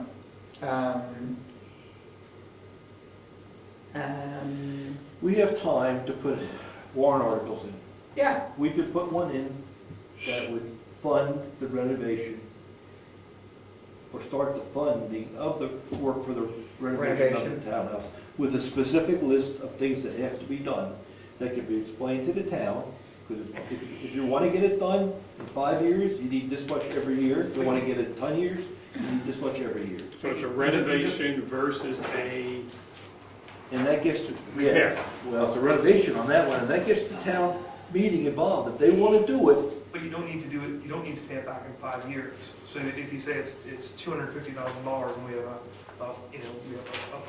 we're going to do it over 5 years, your payback, that's a capital asset, right? So you amortize, I don't know if towns are, but you typically amortize that over 20 or 30 years. So it's a 30-year asset. And so you can spread your payments for that piece out for, you could say it's going to be 15 years and pay it in 5 if you choose. But at least from a cash flow standpoint, you've got the work done, and you've got a budget that you can manage to. so So some of the unknowns too become, all of a sudden the school comes up with something, like we're on the hook for the school, even if we pulled out the school district, we are on the hook for whatever it costs to build that school. We have no idea when Wakefield's going to buy our fire department, the toy for their thing, like their building, we own part of it, we don't, we paid for part of that building, we don't own it. If they get a new fire engine, we get a big hit on that, but we don't know when they're coming. Agreed, but I'm not advocating bonding variable cost. I'm advocating bonding predicted or costs you're going to incur. So we know we have to do the schools. Okay. Take that under consideration. Yeah. We have one more meeting before the... yeah, we can go 2 ways. We could put if we want to do this, we could put at least 2 different warrant articles in. One saying we're going to bond the town to do the work. And we won't take the money out until we need it, until we have a plan. The other warrant article could say we have a trust fund. And the trust fund needs X number of thousands of dollars a year to get to a point where we can do the work. How do you want to work it, town? Do you want us to bond for 15 or 20 years? Or would you rather pay it over 5 years and get some input? I think it would have, so when I just walked through the building, so it's the first time I've really looked at the work that we just did. But if you had the money up front, right, it would be a totally different type of restoration or construction job, right? We're going to start, took off the roof, started framing, started at the top, and then secured the building, and then restored it differently. But because we don't have the cash, there's certain that we're doing it a different way, and sort of walking through the process. And I think it would eliminate events like that from happening, and probably give everyone a better end product, not sort of a patched together solution. And I understand why we do it in the financial necessity today, but I'm just trying to get it to change moving forward. Brian, you want to weigh in before we proceed? We know, so we'll have to address this and see how we're going to go. No, I get both sides of the argument. You Okay. can try to save up and do things one way, or you can bond it out and pay back over a spread period of time, but get the project on at once, but pay interest. Yeah, the voters in either case get to decide. Yeah, but the key to it is, what's the plan? How much money are we gonna spend for this, this, and this, and this? Get a ballpark, so that we know why we wanna spend, why we're asking for X number of dollars. You know what, I think we pretty much probably have that. If you have painting numbers and everything else, If I and do- roof. Why for this building? Oh, you did this building, okay. So if we could get painting numbers for the townhouse, schoolhouse, and roofing numbers, I think we have the numbers pretty close. I have the, We know what the roofing's gonna cost, because we got bids on, we got appraisals on that, or numbers on that. yep, The plaster, yep, and the painting with stenciling is gonna be very expensive. yep. Got it. Right, there's three big items, windows, I know, and I can't quantify those. I don't think you have to nail them. Gotta get close. I think you have to swag them. Yeah, So Yeah. you put together Yep. yeah, yeah. I think we could do that. So people understand why we're going after X number of dollars, one way or the other. Yep. I can put some on the mark for us to look at, but we have to be able to talk to the numbers. That's good stuff. You know, because the people are going to be easily frightened by all this stuff, so we have to be able to talk. Yep. I think we can. All right, I'll try to put two more, we got time for the warrant, I'll put two more things So on. I'll do, if you'll send me what numbers you have, I can do up a mini spreadsheet on basic stuff. Sure. Buildings and grounds, we're back to this. I'm sorry, I mean to No, that's move okay. on, and we will address that at So our far, next we've work spent session. $16,672 since January 1st That's the building. on the building next door. All right, are we putting anything in the buildings and grounds? Are you gonna put We're on 4194, 200? Oh, 210. 210. We still have to paint this building, we still have to paint the shed out back, well, not this building, we have to paint. The building out back is just rotting, the maintenance building, and we should do something to the salt shed.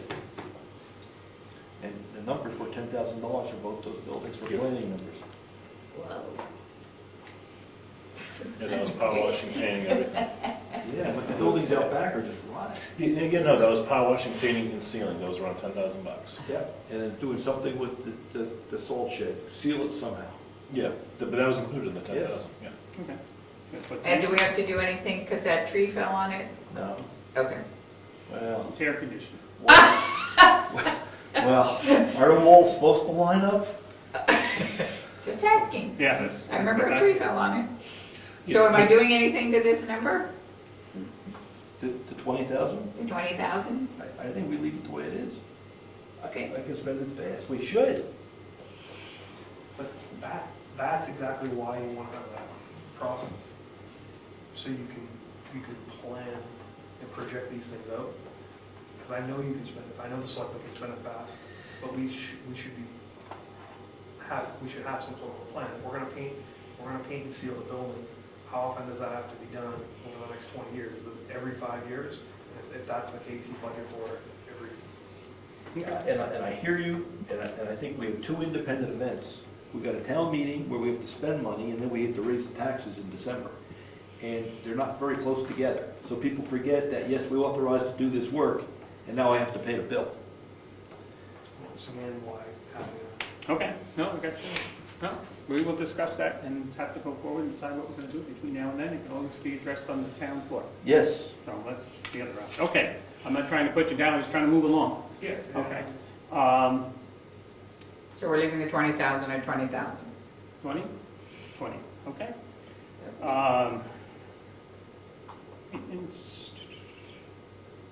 Now remember, everything, if we go So- over, that helps us in the end. So by putting a number in there that may be high, it helps you in the end, because that money unspent could be spent if something comes up, or it gets rolled over into that account. We've always tried to use a safe number, and with the understanding is we're not wasting the taxpayers' money, we're just rolling it over to the next year, and basically it becomes savings if we don't need it somewhere else. Two events, authorize and then spend. If we don't have to spend, we just need That's correct. authorization. That's correct. And I So think the over the next- years, we've got a history of people doing that. The next line item is the town cemetery at 200.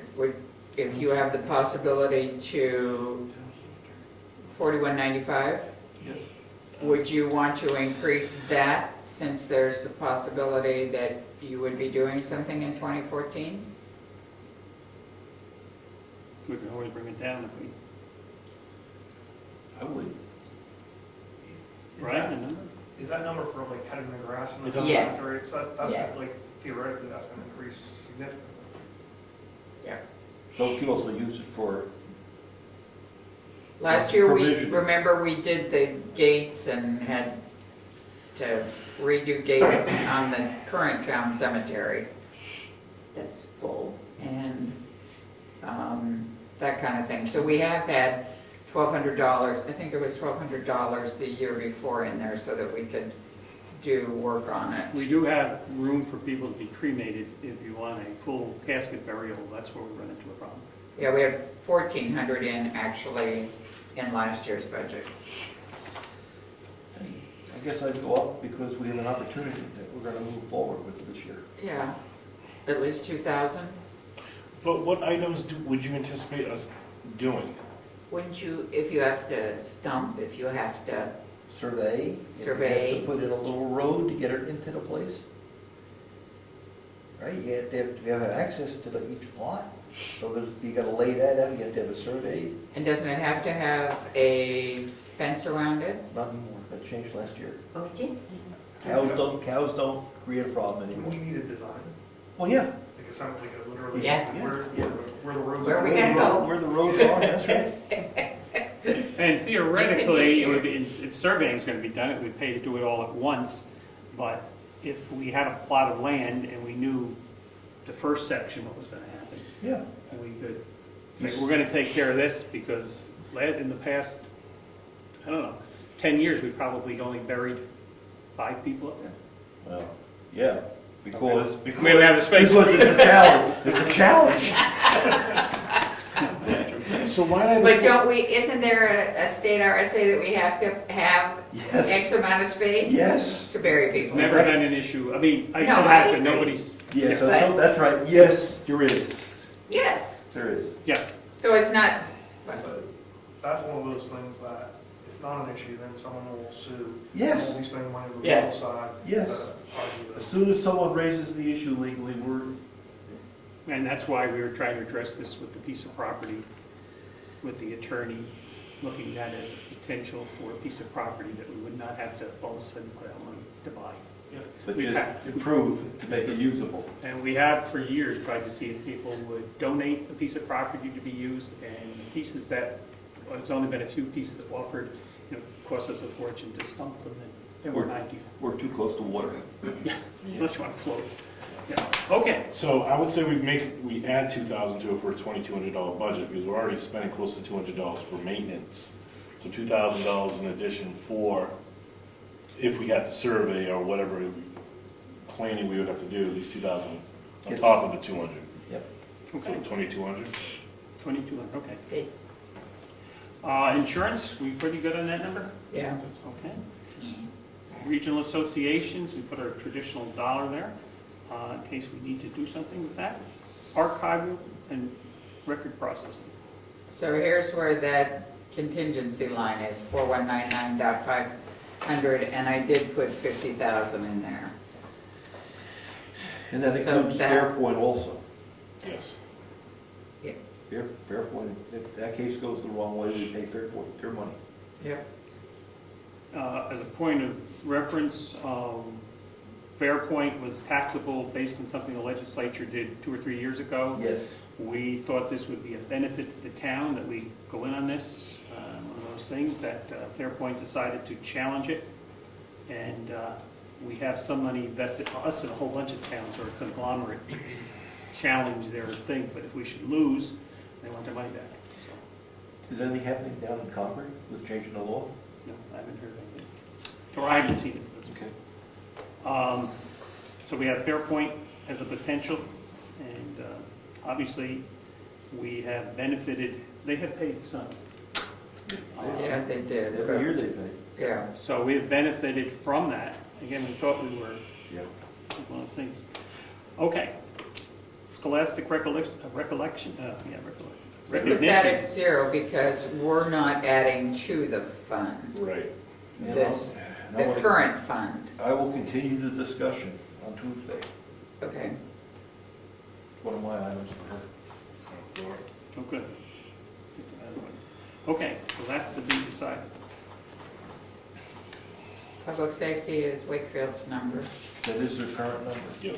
Yep. Okay, good. Oh, forestry, I didn't, he Did Brad give us is a only budget? doing dry hydrants and truck maintenance? Yes, Alrighty then. and the truck maintenance is a one-time deal. He doesn't expect it to come back every year. It's a deal with Russ. Should we put $1 in each of the other ones? Yeah, I can. Let's put $1.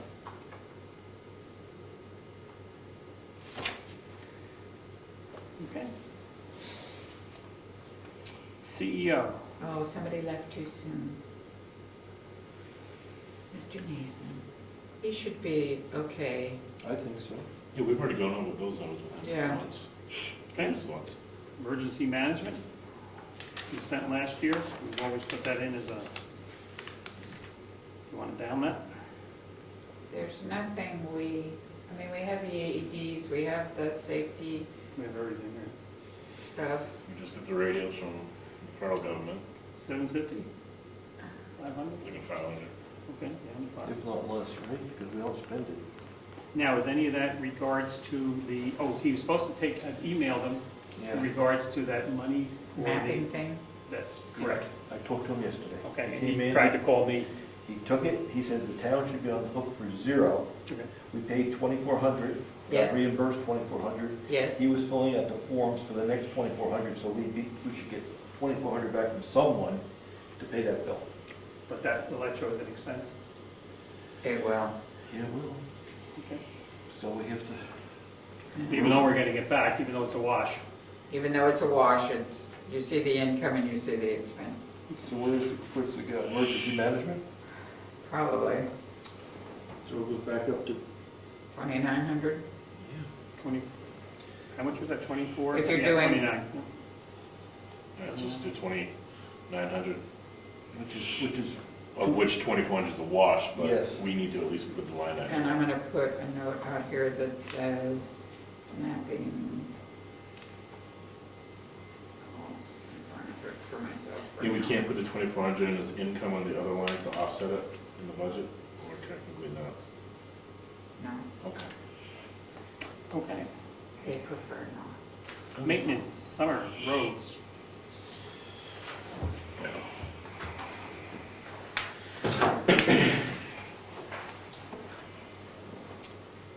I think he said isn't these should be numbers that he gave us unless you, did you take them down? Well, we, Well, we go back to the issue of Bryce Drive Bryce and Drive. Orchard Road. Lyford Road was expected total cost for the entire section, 94,000 and some change. Bryce Drive, to do the remaining portion of Bryce Drive,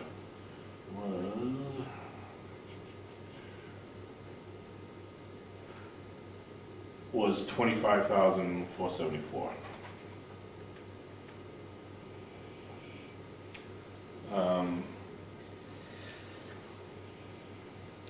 We put Lyford to the top of the pile because of the way it is wearing, and the ability to plow it has become painfully obvious that you can't plow it properly. And that's why we moved Bryce Drive as down, but now we have at least one property owner asking to make that a priority to get the road off their property. By the way, did they ever send their letter in? No. Okay, I gotta get it. I haven't seen it. Okay, I gotta- So we could move Bryce Drive back to the top, which is, like I said, it's around 24.5 called Bryce Drive for the remaining portion. If we did the whole thing, not just move the corner. Or we deal with the encroachment mhm. with a dirt road until next year, which is a lot less than 25,000. I agree. That is the other option, that we could get the pavement off the road, gravel it, move it off. Make it nice with gravel for a year. Not And the we whole did, road, and we just did promise the people that we were going to. talk to them about it, right? And we have, we talked to them, that meeting we had out in front, and never been here. How bad is Lyford? That's the question. Lyford is pretty bad. So then we should deal with it. We keep pushing it back because it's so expensive. And I appreciate that. That's why we talked about it and we put it to the top of the list as a single road project. Other project years, we have, wait a minute, this is not the right list.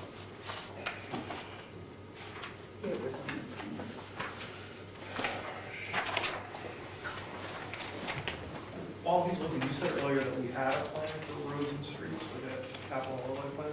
Yes. Is Lyford on that? Lyford Road's been on there for years and keeps moving down, and we'll do it for next year, and it keeps being pushed off. All right, let me give you, all right.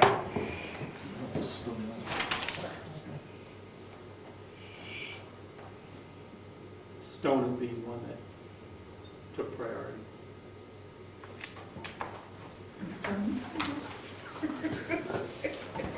It will be. This is the one you handed out. Oh, there it is, thank you. That's the one you handed Want me out. to make a couple copies? Make sure it's the right one, but I think that's, Is that the right one? Whiteford Moose Brick, yes, that's it. Yeah, because I was looking at this, this is the one that, what's the Brad made up, I know. scary. Well, I had it. I have it electronically, and that, every time I've worked on it here, I've always on my computer. It's just- Well, We actually get laptops. no. I say Something no totally to that, I different. get too many laptops. So totally something. Could you bond for roads? I don't have legal. Sure. If we have, so the same concept, we have capital plan. The 90, like, if you 94 grant hits this year, it's a budget for right? No, we have the road trust that we have a very large amount set. So we feed into that, and when as we withdraw from it, we build it back up for large projects. So that's the road trust.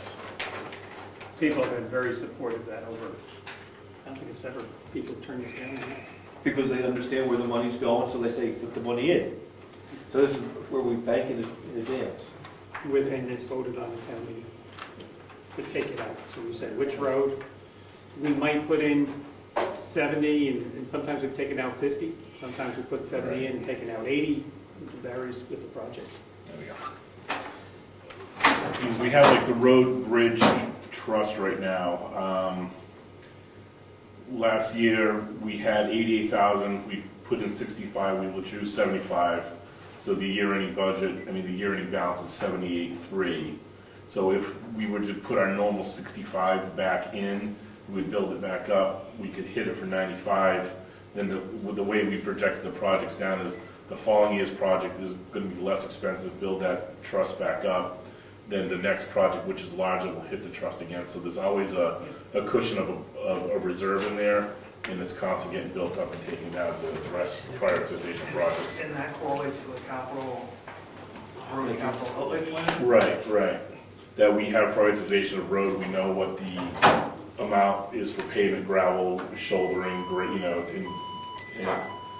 so we have a spreadsheet made up that will project out exactly how much a road should cost, and then we can then say we prioritize roads based upon what we know will be in the trust fund, but we also make it so we don't hit the trust fund and bottom it out. We hit, all right, big one, we can go little ones, or we can multiple road projects up. We have 1 year, we have 3 projects we can get done in one shot, because it's relatively small amounts, so.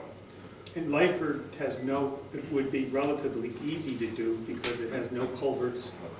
And there's not areas that need big fill like it did on Rice Drive and different ones where we've had Just right off the stone. budget.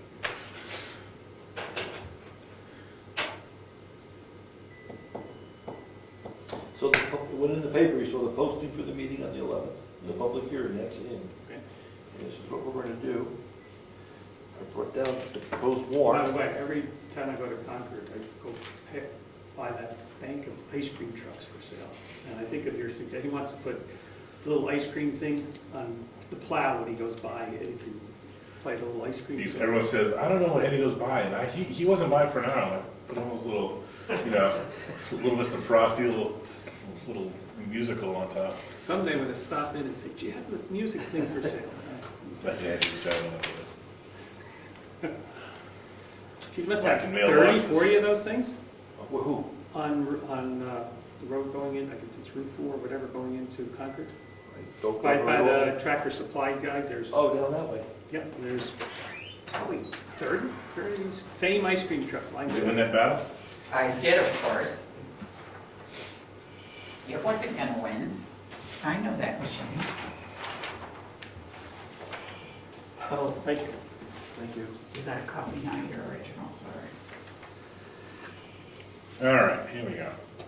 So the original plan was to see project 1 was Lyford, because it was just the most needy road with regards to the need for repairs and the fact that it's wearing and such that you can't plow it. We bumped Rice Drive down to project 3, which had a total cost of $32,200. We could clearly move Bryce Drive up and bump Lyford down again.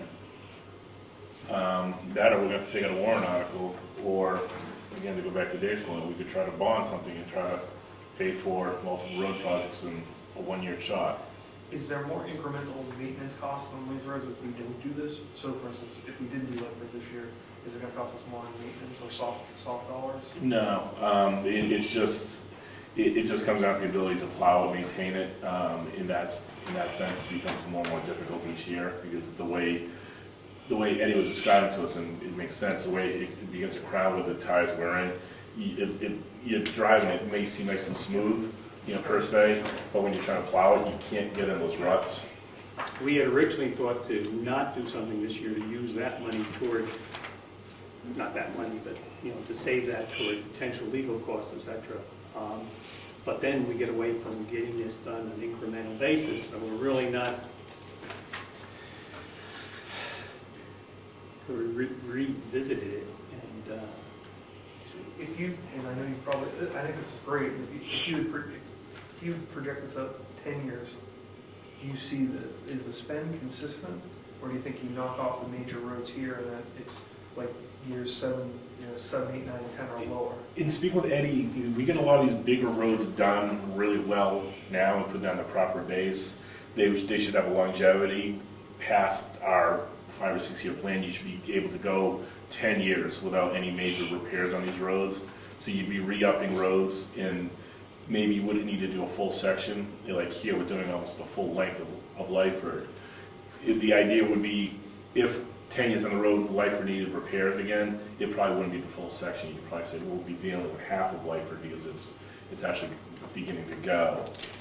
and then we only need like a 1 inch or 2 inch layer. And then the idea is you could probably grind and then relay and gravel. Here, it's more or less we're taking it right down.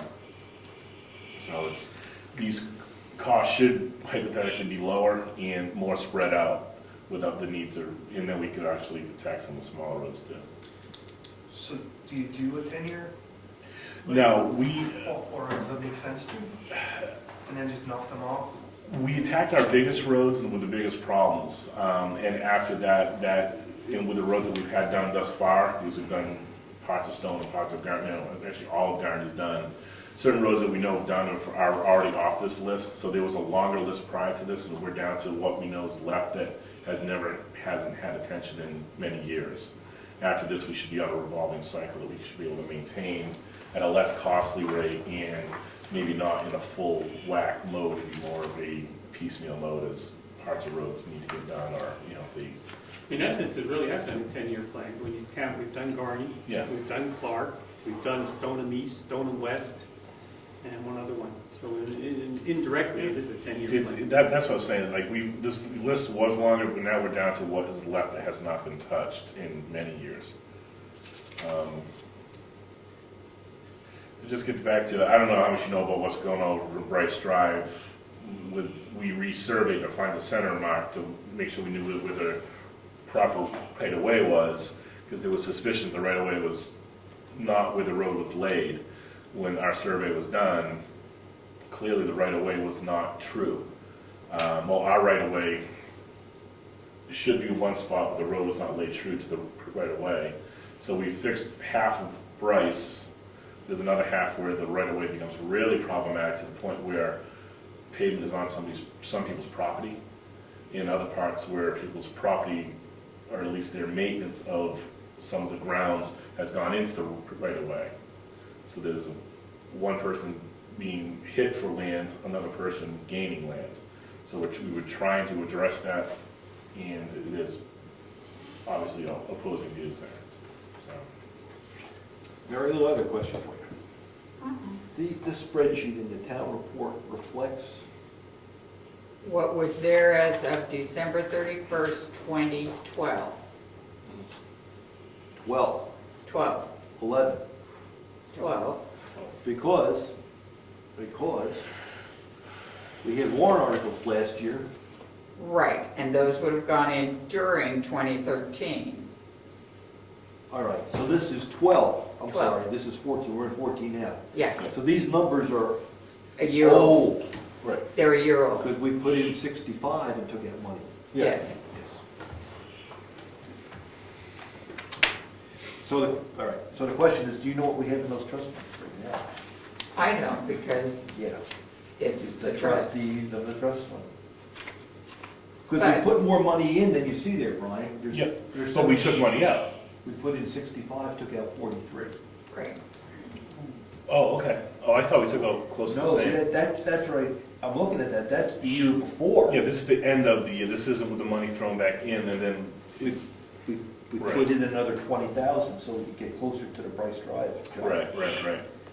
So realistically, the road bridge trust should be higher than the 78 we currently show. Yeah, sure. Yes. 22 higher, based upon the So warrant. roughly 100 grand or so in there.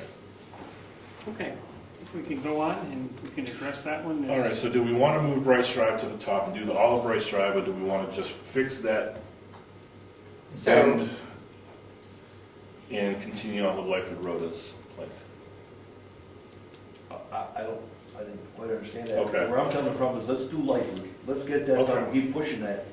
And if we have to deal with Bryce when they write a letter, they have to put something in writing asking us to move that. And we put a dirt road in for 100 All right, yards. so that's what I was basically saying. Stay with the plan that the former road people put together now.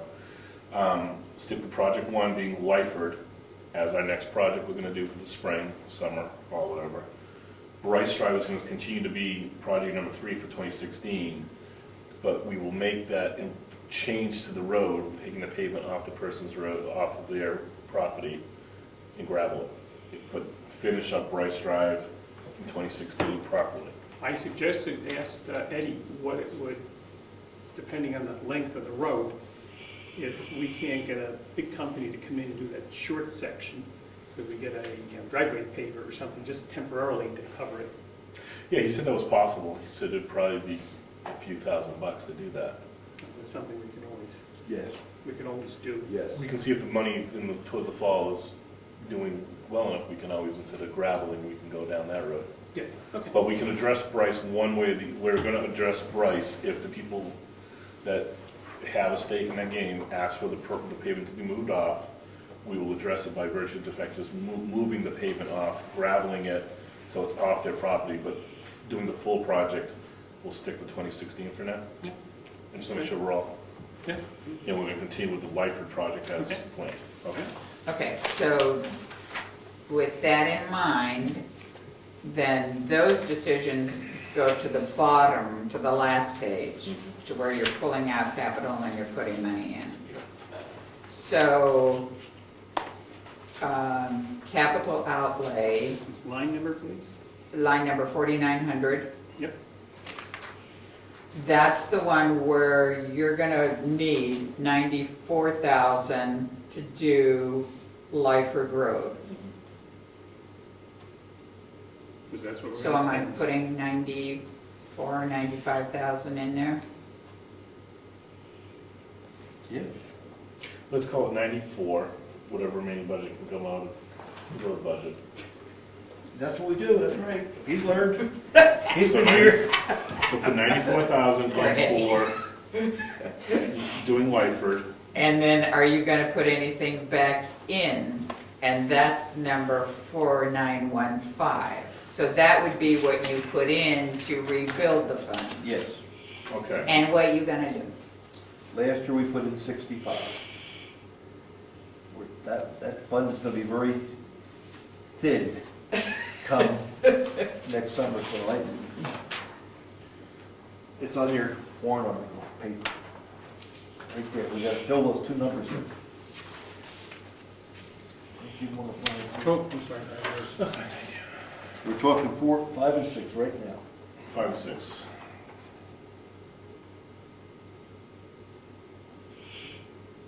We should stick with the same. 65? Oh, and what did you put in for office equipment, Rich? 'Cause that's not in here. Well, I put, What did you do?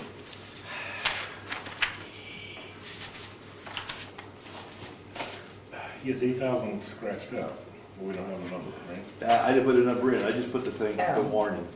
8,000 is what was in the fund. So let's I'm let's- pulling out probably 6 to 7.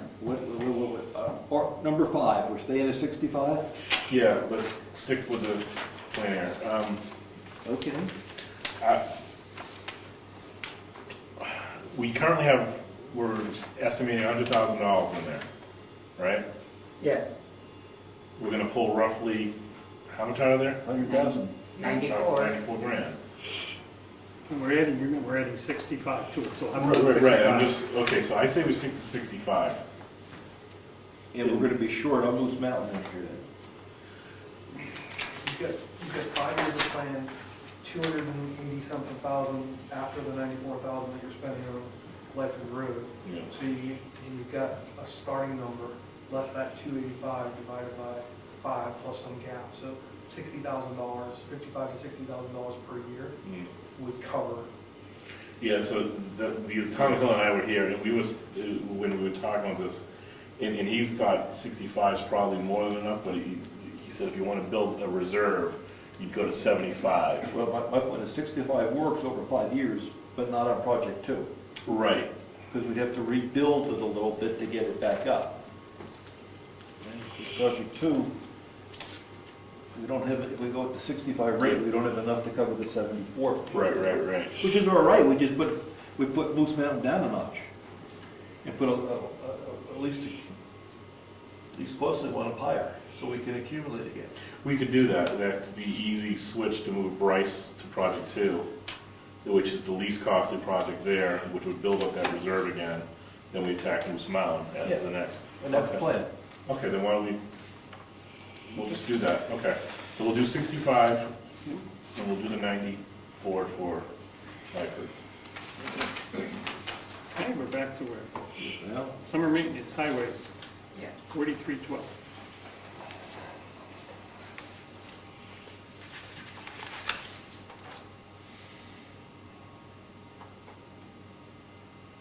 What is summer maintenance, I'm sorry if I don't know what that is. Summer maintenance is when he does the, Lawn mowing and stuff?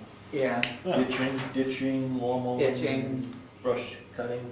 yep, Oh, that's not, tree limbing. that's not the road budget? No, Oh. this is his budget. So like if you were to do Bryce Drive, all of the prep work Is typically road. budget. is his. Why don't we have any number in it from last year then? Well, because you gotta look, a couple of years ago, the selectmen decided they only wanted to see what he was charging and the materials. So that I probably should just take out that top line. So that you see what he's charging for summer maintenance and then the materials for summer maintenance. Oh, okay, And thank you. then All right, yeah, so I, Take out that top that line. line is useless. It's the two Yes. lines that total below. I'll take it out. The 61 and 62 you're leaving and the 60 comes out? Is that Yeah. correct, right? Yeah, okay, that makes sense now. Good title. Okay. And we know we went over with Yes, materials. because Price. of Bryce. So we're leaving that at 170. Yeah, I- 175. 170 what? 175 it is. Yeah, we put another 5 in there for. Material. I thought it was snow. So here's the 361 is 70,000 currently, Yes, and then 35,000 for summer materials. yes. Here's where it is. And then for snow and ice removal, it's 55,000 and 15 for materials. Yes. Okay. Okay, so 175 total. Sanitation is the other number from the town of Wakefield. Yes. And then you get into the health agencies, yeah, welfare. And welfare is feast or famine on this stuff. It Like is. last year it was low. We don't know. I think because you put in those welfare guidelines. You want to take it down some? No. No. Okay. We may have one coming up in the works, but I don't know any. Despite, population, where the economy's not getting that much better.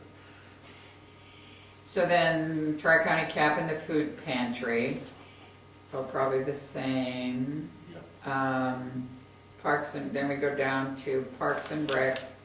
So By the way, that's- did you send the other 2,000 to TriCap? It shows only 2,000. No, they have to ask for it. Okay. If they don't ask, they don't get. The last name.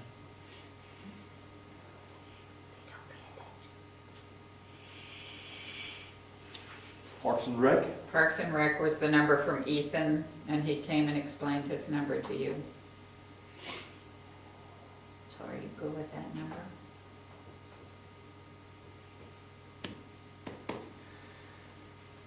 I don't mind keeping it, I don't like the number. I think Do we you should, know what that is? I think we leave his number, but we ask for a better breakdown. I think we ask for a better breakdown for next year, to see how many families are actually participating. Okay, that's fine. Okay. You did a nice job with this presentation. So we left $1 in the town parks. And then the library. Did you? Yeah, I've talked. Okay.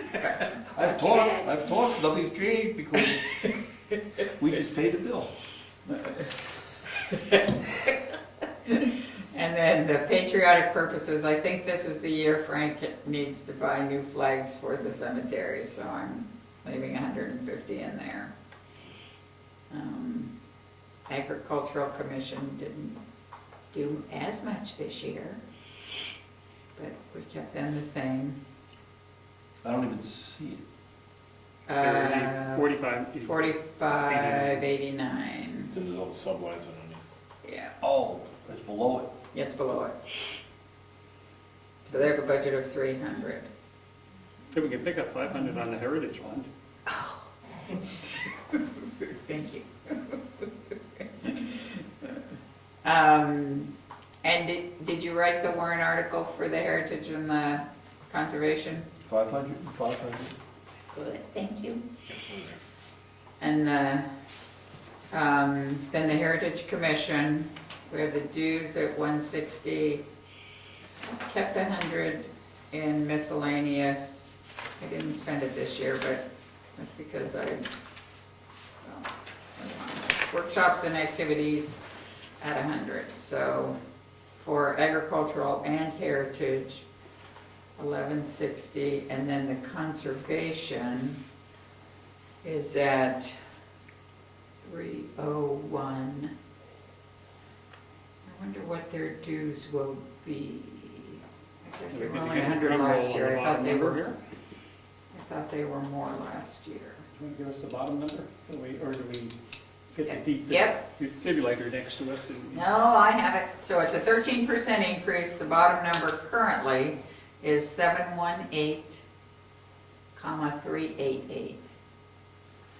And you've got the 94 and the 65, and we've got I got a no one office equipment number. That number will include the proposed warrant articles? No. No, the warrant articles, well, it includes some of them. Well, that's exactly where I'm coming That's from. exactly where you're coming from. So some are in and some are out. Some are in and some are out, and it always makes it fun on those state forms. Yeah. Yeah. Is there any way we can clean that up a little bit? Because we have the Heritage Commission in And conservation. and Conservation in. But see, but it gets mixed because, I'll give you the example of the year I asked for a raise. That has to be a warrant article, but it's in my budget line.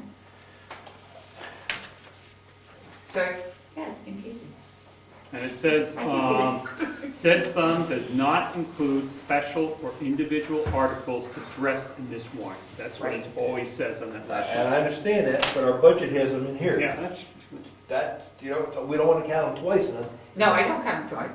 And in the past, we might have. No. I know. Okay. but it looks like we're paying more than we're spending than we are Yes. in actuality. Since you're counting. Well, I'm not counting them twice. they're in here. They're on your spreadsheet as being, and they're gonna be on the sum of warrant articles. You know?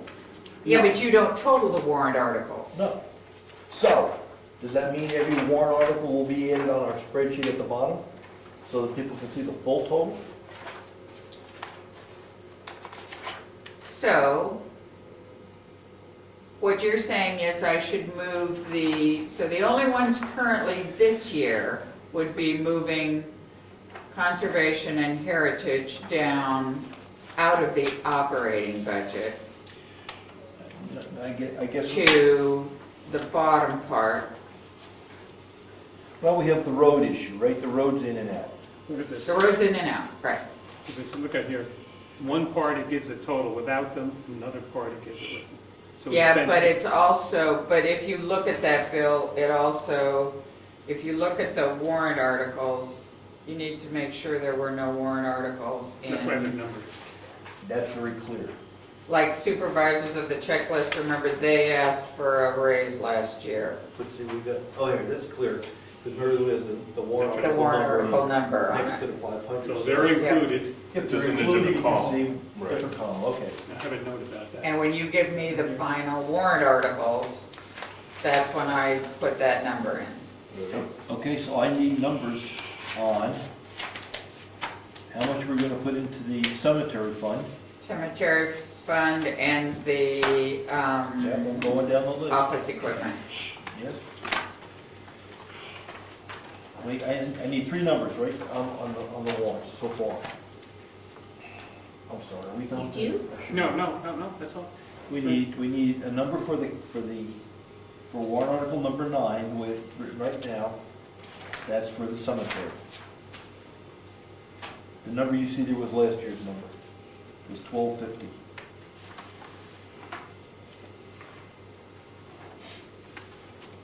So we put something in here, just put something in for some. That was for maintenance. That was maintenance. That was survey. maintenance. 2,000 for maintenance. And currently, we don't know what's in that trust. Well, Yeah, we wasn't had, it 96? and we added Oh, $12.50 this last is- year. 96, and we 96 added plus. 1250. Okay, that's what I was asked. Okay, yeah, it's 96.5270. What did we ask, 1,200 last year? We added that number, $12.50, that was last year's warrant. And the purpose of that trust is to buy new burial ground. Acquire and maintain, acquire and prep, Yep. not operate. Acquire and prep. Yep. Okay, make sure I got that right.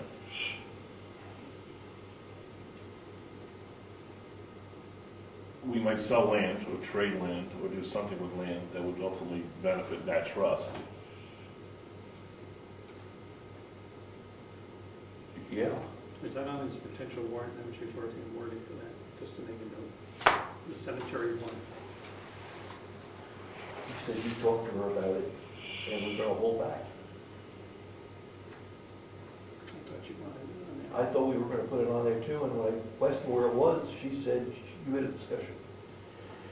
I thought we were still putting that on. I just told you, I heard there. that. But make a note, we'll ask her on Tuesday.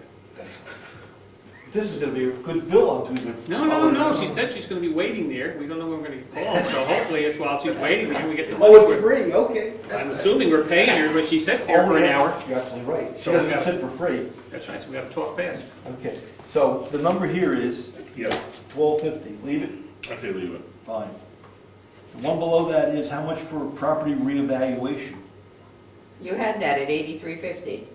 Yeah, Oh, we had that. Do you need to up that because of what's, This is the proposed warrant. No, because we've been building that trust, what the heck is that, I don't know, yeah, we build it every, for the revaluation, right? what we did was we calculated, There it is.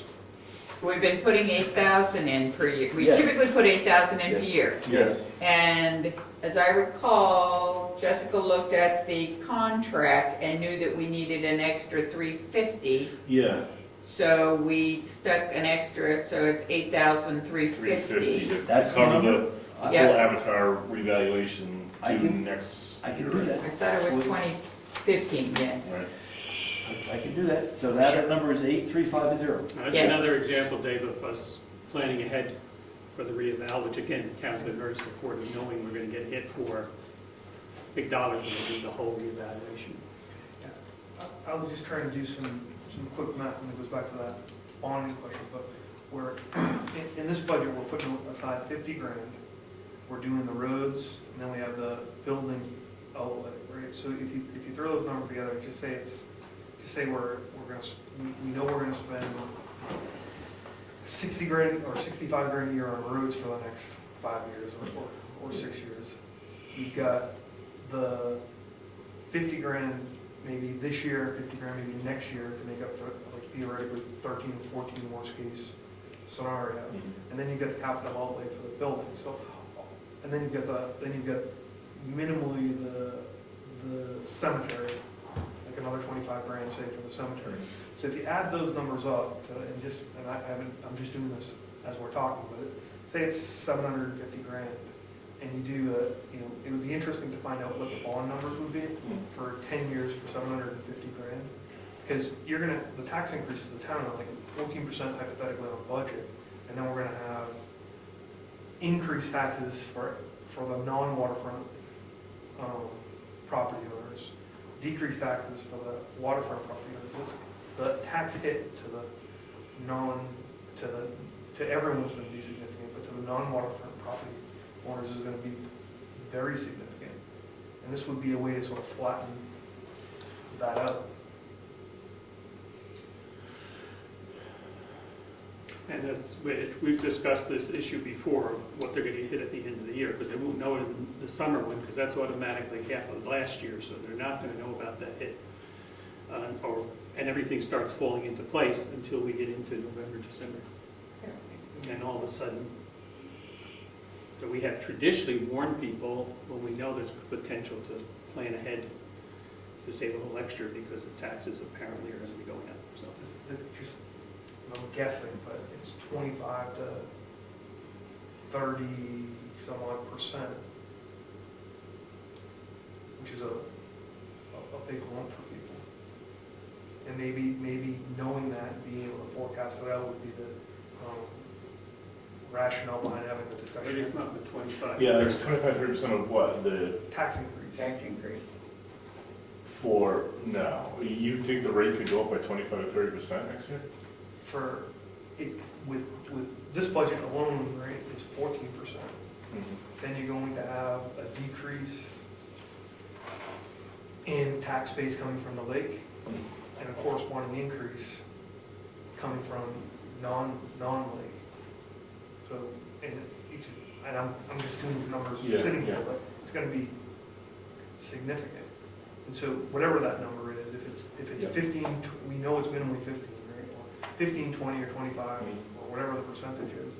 If you were to lay that out to the townsfolk and say, these are our choices, these are all, going to be potentially tough choices, but Yeah, but if let's say the tax rates for properties on the lakes go down by, call it 20%. That doesn't correlate to a 20% increase across the board for the remaining town. no, but that coupled with the budget increases, Right, coupled with the budget increases, and the spend for the buildings, like that we say that we have 250 grand, or that we have to do. Right, right. In the 65 grand a year plus that we're doing for the roads. yeah, If you say this all has to happen in 5 years, like that spend, or 7 years, or whatever it is, that spend has to happen. right. And so We've got stuff to think about for next year. See, I guess where I come out of it, I like what you're saying, but we don't have time to do it this year. We have to present this in a week, and we have to go to the printer Yep. in 2 weeks with the warrant articles. I'd love to see someone come forward and put together a plan for next year, so that we have all the numbers lined up, and we go to the town meeting with a plan. Assuming the tax base, is like, the average person in town is going to be able to afford a, significant tax increase in the second half bill this year without a lot of time to save that money. That's what, I'm trying to smooth this thing out so people can afford So what we- their taxes. If we start to get, as I said, I have just a real estate value concern in town, and if people think that their taxes are gonna be 20, some percentage higher in already the highest tax base in the area, we're gonna see properties going up for sale again, which is gonna drop real estate values. So I'm trying to get a little bit, and I know we're down to the last week, but I'm just trying to get it ahead. And maybe there's a way you swag the warrant article and throw the numbers together. In a few hours, you ought to be able to figure this out. All right, we will have to consider, I'm going to move on here, because I'm going to get out of here. Thank you. That's something we have to mull over, we meet next week, we have a couple days to mull over what you think, but the thing has to be sellable. What we're going to do is we'll talk to our friends on Tuesday about that too. Okay. Some sort of warrant article that gives us flexibility. Because as we go through the year, if we find that we're really in a difficult financial situation, we might be able to take a bond or something out mid-year. Could you call a special town meeting? You If you want to? It's expensive. But maybe we can get authorization at the town meeting to take action.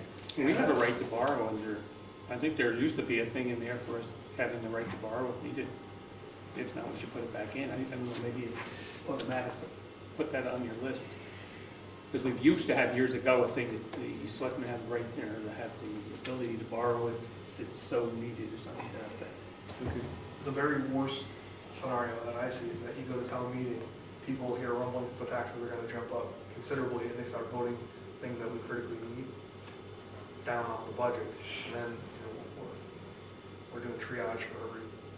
Right, we can't assume too how this whole thing is gonna work out with the meeting on Thursday, on Tuesday at Concord. We probably won't know the results of that till after town meeting. And we don't know how all that'll work out, what's gonna happen, what they will say with the other properties. We don't know. We're trying to be on the safe side of it, and we cannot make no assumptions that, I won't say we lose, but it's not, it doesn't, how it will work The out. biggest thing is stupid schools costing tuition. Let's hope this is a low year for the high Yeah, school. the stupid school, my kids go to, I get it. but Yeah, that's, Okay. It's just, my last number needs to be office equipment. How much do we want to put into the warrant article for office equipment? I think we replace that equipment, we should plan on replacing that equipment every 5 years. So then I would say $2,000. yeah, are you needing a new server every 5 years? No way. Not a town this size. No amount of money. It's on 24 hours a day, 7 days a week. Well, I get that, but What happens is you put new software on it that's current, and it consumes more of the resource, and it slows right down, it doesn't do anything. You're gonna be in the cloud in 3 years, like I don't think you're not gonna have the same the idea was, setup that you have today. So the purpose is to get close, so we don't take a $10,000 hit. all right, let's do $2,000. All right, I was gonna say, if you don't like two, so we don't take a big hit, you can put in one. Oh, we'll do two. All right, done. All right, Bill? We You know, worst case, we just both up come that down. number from 13. If we We get to kick dumped the it can down the hard. road more, then we go with the budget more, or we can always slap that off and let the money sit. Okay. We need to come up with a number, I'm not sure of that.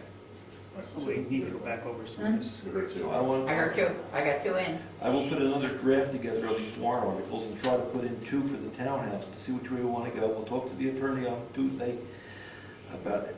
What kind of flexibility do we have if we want to bond something in the summer because we got a big hit to the tax rate, see what she proposes. If we can put a warrant article in anticipation of that, just give us flexibility. Yeah. Could you put on your thing, little warrant article number, so we don't forget? Oh, I will. I probably Column for that. H-I-J-K-L. Yeah, Okay, that would help. I will. You need this? Oh, I have it on, it's the one, the one 13% left, and then there's a 2012. I'll just change that to I think it's got, well, okay, whatever. 2014 warrant article number. Well, it's usually at the end, right? Should be after the 214? So that people don't get it confused with 213, however it appears in the book, However it appears. however it appears. Anything we need to do on the income part? Sorry, I thought it was that. I don't, I thought it was, the revenue, There might be a little bit more income on current use changes, because there's another building permit that came in, but that's just, so we shouldn't, I think that becomes added revenue that we roll over at the end of the year to help. And we also remember we send a revised one in September. There's another MS form, that MS4 I fill out in September okay. for any additional income. Because we put 5,000 in because we already picked up 4,000 this year. Right. And there might be another one coming, so we can That will bank help. it, we'll bank it and see what happens in the fall. leave it at 5. Yeah, because Phil's point is, Maryland's point, we update it in the fall. Yeah. And then hopefully we'll have some big, Now, you are posting people this, start paying their back taxes, that type of stuff. That would be a tremendous help, this whole process, if all of a sudden people are paying their back taxes. it would be. So you are posting this when? Because I have to have that MS form done when you post it. Excellent. We're having a public hearing on the 11th, On the 11th, and it has to be like posted a week in advance, a doesn't it? week. I think so. Which is Shoot, this coming yeah. week. Thank you. So it has to go up this week. You gotta go up this Tuesday. And I think we signed something to go with it, don't we? You signed what? Don't we sign a sheet to go on it? Yes, you do. I'll keep you posted. We have to sign our thing when it's posted. So this is the one. Okay, we can make changes. We still have time, I think. Yeah, You're right, the you're right, meeting you're coming right. up. We're taking input. Right. But that's the one we're going to present. Yeah, this one. Yeah, but I've got to get it on the proper state form. And it's gotta be That posted. went from 4 pages to 18, no problem. Go away? Do we have anything else we have to address? Just some signatures on a form that we didn't know what we had last Tuesday from Virginia. She That's right. clarified it. Okay, for her to So, take care of that. Okay. Other than that, anything else? Hey, we made it out by 12. Oh, do we need to meet special? Before the other? why don't we wait till Tuesday? That's true, we can decide. And on We'll Tuesday, jump in. we have time to post something, if we have to meet next Saturday or something. And so the meeting Tuesday is not a meeting because we're meeting with our council, so it is a non-public session? I thought we were posting it as a meeting and we're going to non-public. Okay, I want to make sure we do that right because you guys are going to be together. You know, I won't be there. I Connie, thought but we that's- told Jessica, or asked Jessica to post it as a meeting. Okay, And when we talk with the attorney, then we go to non-public. okay, do we need to vote? Because we're going to all be there. Oh, Oh, well, I thought 3 of us were going to be there. okay. So we'll be technically. And then you'll, at that time, you're going to go non-public? That's Is right. that how that's going to, is that supposed to work? Okay. So make sure we do that right because it's Okay. So Second, could you you check guys- with Jessica that that has been, posted Posted. on the, yeah. okay, on the web and all that? So is the meeting going to be at the Department of? It's not a meeting per se. Our town attorney is going to be there, and we're going to consult with her. So with 2 selectmen together, it's now technically a meeting, you have a quorum, so we would need to post it as a meeting, but since it's going to be seeking legal advice, we have the right to go to non-public per the RSA. We were going to list it anyway without even the legal thing, just because we're going to be together and then we Yeah. say, hey, you're together. Period. So, So, so in this meeting, to talk about the issues regarding the waterfront valuation. So Rich is recused from that discussion, so we're not going to have both of the selectmen that actually deal with the issue talking to the attorney? and then I thought we were going to have the 2 of us. Mm. So there will be certain things that Rich will be there for. And we have to clarify when he's in, when he's out. and there's some general things that I plan that we'll talk with Rich there. And obviously, if I'm the only one there talking to her, then we have to work around it, because again, until now, I thought we were all three of us were going, so. Does it make sense to have the meeting when Brian can also? Yeah, we may have to come back. The questions I have in mind, most of them are just trying to figure out how we work around what's confidential, what's not confidential, things that Rich could sit with the attorney. Because I even posed, before we walked over to the schoolhouse, I said, would it make sense ultimately to have the attorney come here on the 11th, Tuesday, our next scheduled meeting? And they're gonna talk to her about that there as well, to try to get a better sense. Yeah, we should maybe have her either at the town meeting or at the budget hearing. We have, yeah, what we see as an opportunity. We have to be there with the attorney on Tuesday. Instead of, we're gonna be on the clock, so let's make use of the time by getting as much information as possible. So if both of us are talking, that's a selectmen's meeting, we should post it. And then I have to recuse myself from some parts of it. Right. Yep. And I can talk to her, but I can't make a decision, obviously, because I'm only one person. Right. And it has to come back. Okay, I just want to make sure everything's So clear. if you do that on Tuesday, therefore you're not gonna have a discussion with the attorney before the hearing to attempt to get this thing resolved before everyone spends the money going to the hearing. Like, it seems to me that like the attorney, like, we have to direct the attorney, the selectmen to direct the attorney, but it seems to me that the facts that are in advertised stated, it's piece the attorney ought to be able to say, this is what, There are multiple cases we're going down there for. okay. One we're Multiple letting- issues. Yeah, different hearings. So Avatar is handling one, and we're dealing with another one. Well, once again, I made the point, but I just encourage you to try to get the Holland issue settled so we don't put them through anymore. That will be something that we would have to address with Avatar and with that time. Yeah, they can, Well, all of us want to get this out of the way. I don't think there's any of us that don't want to see this Yeah. resolved. and from my reading of the paperwork that's posted about the hearings, up until the hearing takes place, people can settle. Yeah, but you guys would need to discuss that with the attorney before, so you sort of game plan. We've had some discussions with the attorney already, so she knows roughly where we're coming from as far as all the other people. That's a decision that will continue with her. We have, as I mentioned earlier, we've offered a settlement, or to work out a settlement with Mr. Holland. He did not accept it, so we're back to square one again. So we're going there to square one. He's not accepted the offer. So I'm assuming Avatar will go in as if no offer's on the table and go from there. I'm assuming. I've never been to one of these because he declined it. So that's where we're at. And where it ends up, it'll be good. It'll be interesting to see what happens. I don't know what they'll say. I don't know what they'll say. Again, they're only talking about that one case. You know, Okay. all right, thank you for coming. Thank everybody. Have a nice weekend. Let me get that form for us to sign. And somebody want copies? What did you want to do? Something you said about- I just printed those off the computer this morning. Okay. And we should leave these for Jessica. Put Yeah, them on we the should. desk. She has those. Let me get that form. We'll sign it. You know,